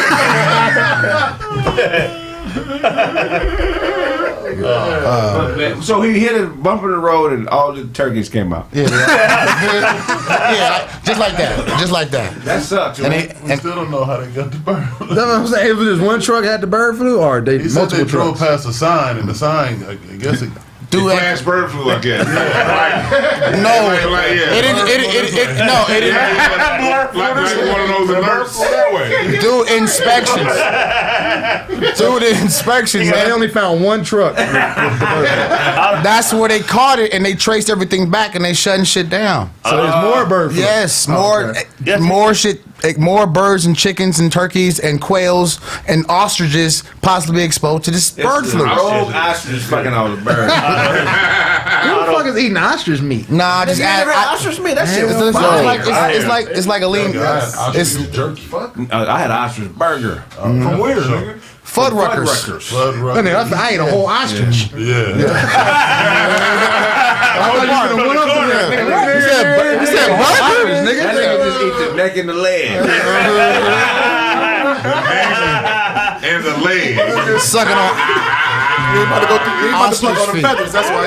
It's hilarious. It's all this meat, man. One nigga like Eric. Give me that orange piece right there. One nigga like Eric Bischoff from WCW. Who is? Oh, you. Oh. There you go. Show like Junior Doughboy. From Boys in the Hood. Junior Dog. You got that? You got that jacket?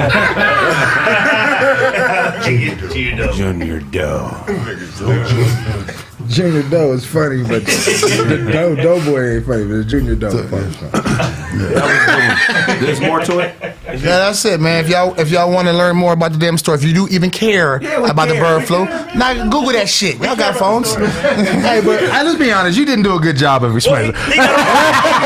You're not really informing us of anything. We had to come up with it on our own. What the fuck happened? We have to figure it out. We still don't know what the fuck happened. What do you mean? I gave you the fact that there's a bird flu exposure right now, so don't avoid chicken. Hey, bro, don't avoid chickies. Don't avoid chickens. Avoid poultry. Brown, before we wrap up the show, can you play the ad for the show in Seattle? A few times in a row. We got a show coming up in Seattle at the Langston Hughes Theater. We'll all be there having a ball, man. Make sure y'all come purchase and support the team, man. Yeah. Kraig Facts crew, Slink Johnson, Rito Brown, and other special guests, man. Go ahead and play the ad, bitch. Seattle, Washington, February 26th. Craig Smith from All Deaf Digital's Roast Me, Corey Holcomb's 5150, and the Kraig Facts podcast will be at the Langston Hughes Theater, featuring Slink Johnson from Black Jesus, Rito Brown, and a host of special musical guests. Come get roasted. Purchase all tickets at thecraigsmith.com. Seattle, Washington, February 26th. Craig Smith from All Deaf Digital's Roast Me, Corey Holcomb's 5150, and the Kraig Facts podcast will be at the Langston Hughes Theater, featuring Slink Johnson from Black Jesus, Rito Brown, and a host of special musical guests. Come get roasted. Purchase all tickets at thecraigsmith.com. Seattle, Washington, February 26th. Craig Smith from All Deaf Digital's Roast Me, Corey Holcomb's 5150, and the Kraig Facts podcast will be at the Langston Hughes Theater, featuring Slink Johnson from Black Jesus, Rito Brown, and a host of special musical guests. Come get roasted. Purchase all tickets at thecraigsmith.com. Seattle, Washington, February 26th. Craig Smith from All Deaf Digital's Roast Me, Corey Holcomb's 5150, and the Kraig Facts podcast will be at the Langston Hughes Theater, featuring Slink Johnson from Black Jesus, Rito Brown, and a host of special musical guests. Come get roasted. Purchase all tickets at thecraigsmith.com. Seattle, Washington, February 26th. Craig Smith from All Deaf Digital's Roast Me, Corey Holcomb's 5150, and the Kraig Facts podcast will be at the Langston Hughes Theater, featuring Slink Johnson from Black Jesus, Rito Brown, and a host of special musical guests. Come get roasted. Purchase all tickets at thecraigsmith.com. I did know, nigga. We back. The hell? We're back. I did. We're going to wrap up the show. Tell them where they can find your snaps. Shout out to my nigga Dunk, man. Go get that Blade Brown album. You know what I mean? Support my nigga right here. Snapchat. Penn Roethlisberger on IG, Snaptastic_Penn. You think you write all the time? Well, I write more. Go get that Blade Brown, man. Yes, sir. You already know what it is, man. Bad Boy Blaze. Shout out to myself. Yeah. OOBLZ 00BLZ. Holla backwards. Peace. Sir. Hello, humans. It's your boy Autobots. Find me on Instagram. It's Autobots, and check me out. Google me, man. Autobots. Bypass the Transformers and the little robots and the other things that come up when you put trends in. You just go through all that. You know what I'm saying? For real, man. That nigga Otto back there dressed like he in Cyberpunk 2077, nigga. That nigga's a character, nigga. Yeah, Blade Brown is out right now. Go get that Bandcamp right now. You ain't gonna, I'm saying, disappoint yourself. Go get some dope shit. Get some soul music in your fucking soul. You should have had it last night if he was a real nigga. But I know y'all still real niggas, so y'all gonna get it when y'all get it, man. But get on that ASAP. You know what I'm saying? Nerd Gang Clothing. Right now, I'm having an issue with my shipping for anybody that's getting merch. So bear with me. If I see you are part of the people that who are caught up in it, I'm giving niggas a free hoodie. You know what I'm saying? Because I like to hook my customers up, because that's actually my fault. So I'm giving y'all a free hoodie. If y'all listen up, y'all know y'all watching. Some of the, you know what I'm saying, people in the comments be fucking with me with the clothes heavy. So yeah. And sound packs on sound.com. Go get on sound and get on my sound pack. I'm finna put 2 more out this month and next month. 2 packs, nigga. It's gonna be a sound pack and it's gonna be a drum pack. And it's gonna have sounds of niggas' moms giving their head, nigga, for rent. So that shit gonna go platinum. Nah, but go ahead, though. That's it. Nerd Gang, nigga. Yo, what's up, man? This be your boy, The Real DJ Show, man. Make sure y'all follow me on IG, The Real DJ Show, on YouTube, Planet A Radio. If you got some music, want to be on my 24-hour radio station, plantaradiostation.com. We also do write-ups on albums and singles and shit like that. So if you need that, let us know. Video reactions, I do that too. So if you need me to react to your video, I will roast the fuck out you. You know what I'm saying? So tap in. And also Plan A Radio, the YouTube. We live doing music reviews tonight, so tap in. Well, every day. You dig? Show. Look at time, man. You bring your first Oh man! Shout out to Otto fucking up that story. He had on them Blaze glasses, so he probably. He said, "This shit up his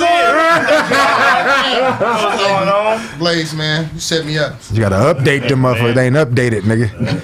Uncle Todd Comedy, Twitter, Facebook, IG, YouTube. I'm what y'all finna do on YouTube. Check out my YouTube. Watch my videos. Got a lot of shit on there.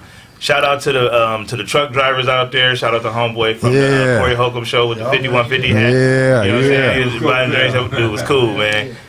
Shout out to that nigga. Shout out to all y'all. Shout out to the I'm Out There Nation. I know you out there. Go get the album. It's called I'm Out There. It's got Left Pasadena on there. Blame the Bartender. Taco Tuesdays. Taco Tuesday and Yo Yo, You're Only Young Once. Check that out. Yo Yo, You're Only Young Once on YouTube. Talk about how you got raped by the prostitute. Threw me off. I was like, was he strong? I tried to pay for pussy in a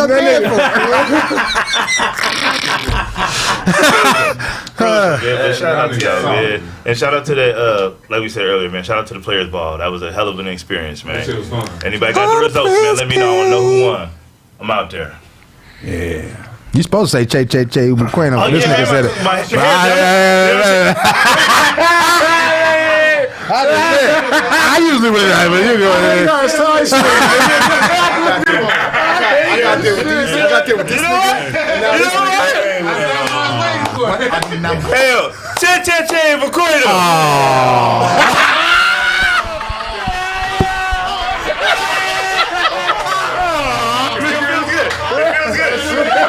I've only been Nigerian.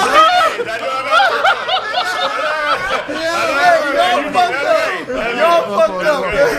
Hey, yo, Che Ubuqueno. Don't do that. We don't do that. What do we do? We just say, hey. What do we do?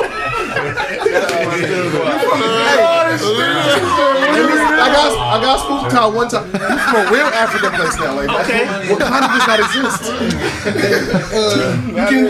You ain't from Wakanda, you from Nigeria. What are the numbers? I know. Hey man, regular _ DOZ, man. Y'all know where to find me, man. I love everybody. Even my Nigerian friend. Hey,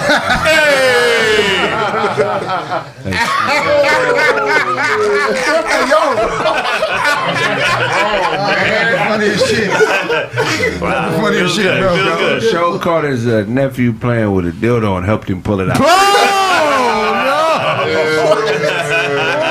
Nephew! What the fuck is you doing? What is that? What you doing? Let go!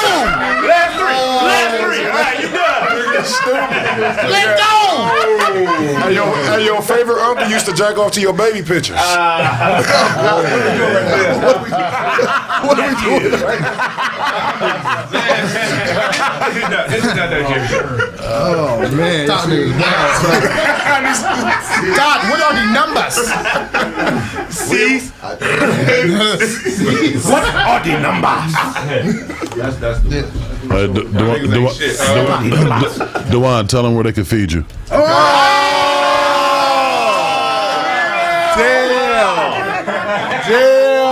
Nigga pulled up from 30 on you, nigga pulled up from 30 on you. That was a funny joke coming from Kit.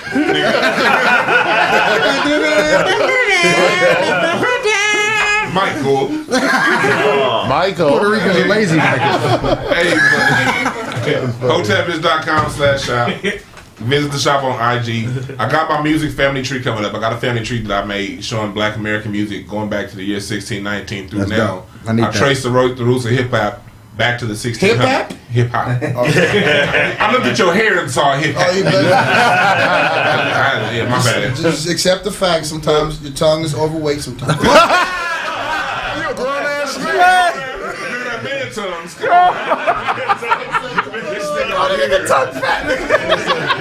That nigga say your tongue's heavy. That came out. That came out. Hip hop jacks.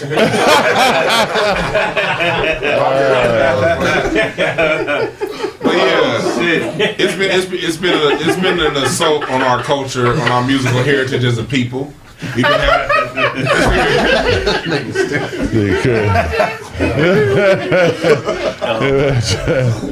But there's been an assault on our culture lately from people not from America trying to claim hip hop to their culture. They already stole it. They ain't still yet. They ain't stole shit because me motherfuckers going back and saying they created some shit in the 70s. But I can take you back to the 1600s with proof. In names, dates, and artists to show where the music stems from. First rapper was John. No. John Clapstein. You talking about a certain rapper, right? There's a few people. It was some Congolese artist this past week came out saying there was some dude from the Congo came out and said that he made the first rap song in 1973 that came out this week. What about the? You also had Pete Rock, you had Busta Rhymes, you had Fat Joe, all these motherfuckers trying to steal our culture. And so I think he was gonna do it, okay. Why not? I don't give a fuck about them. But if you trying to steal from my culture, you ain't nobody to me. So I'm making this out there. What did Fat Joe try to steal? Fat Joe said he said some shit. He used to be Fat Dwann. So he could I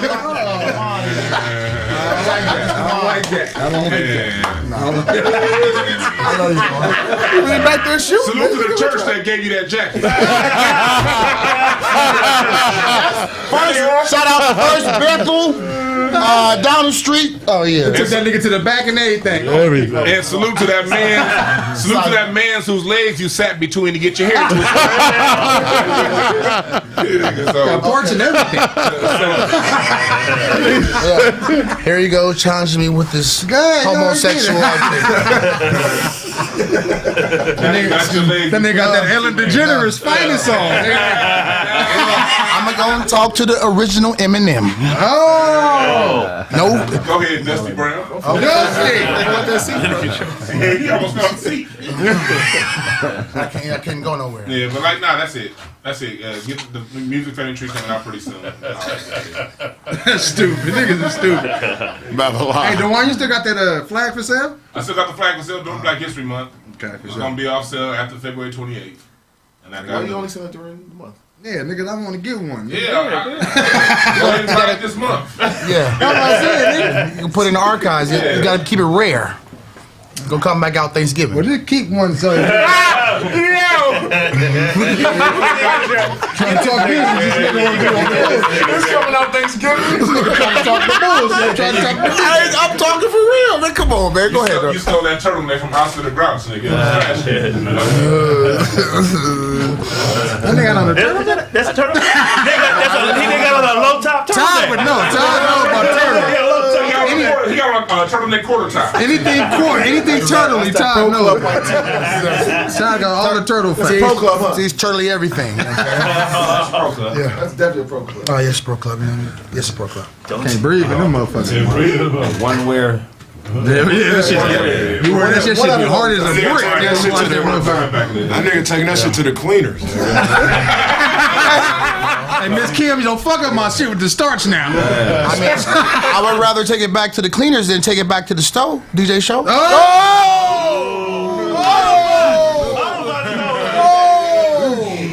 What the fuck, bro? Hey, who writing for you? Who writing for this nigga? That's been this episode of Kraig Facts. If owe you something, get it from God. Y'all niggas say that like it's a bad thing.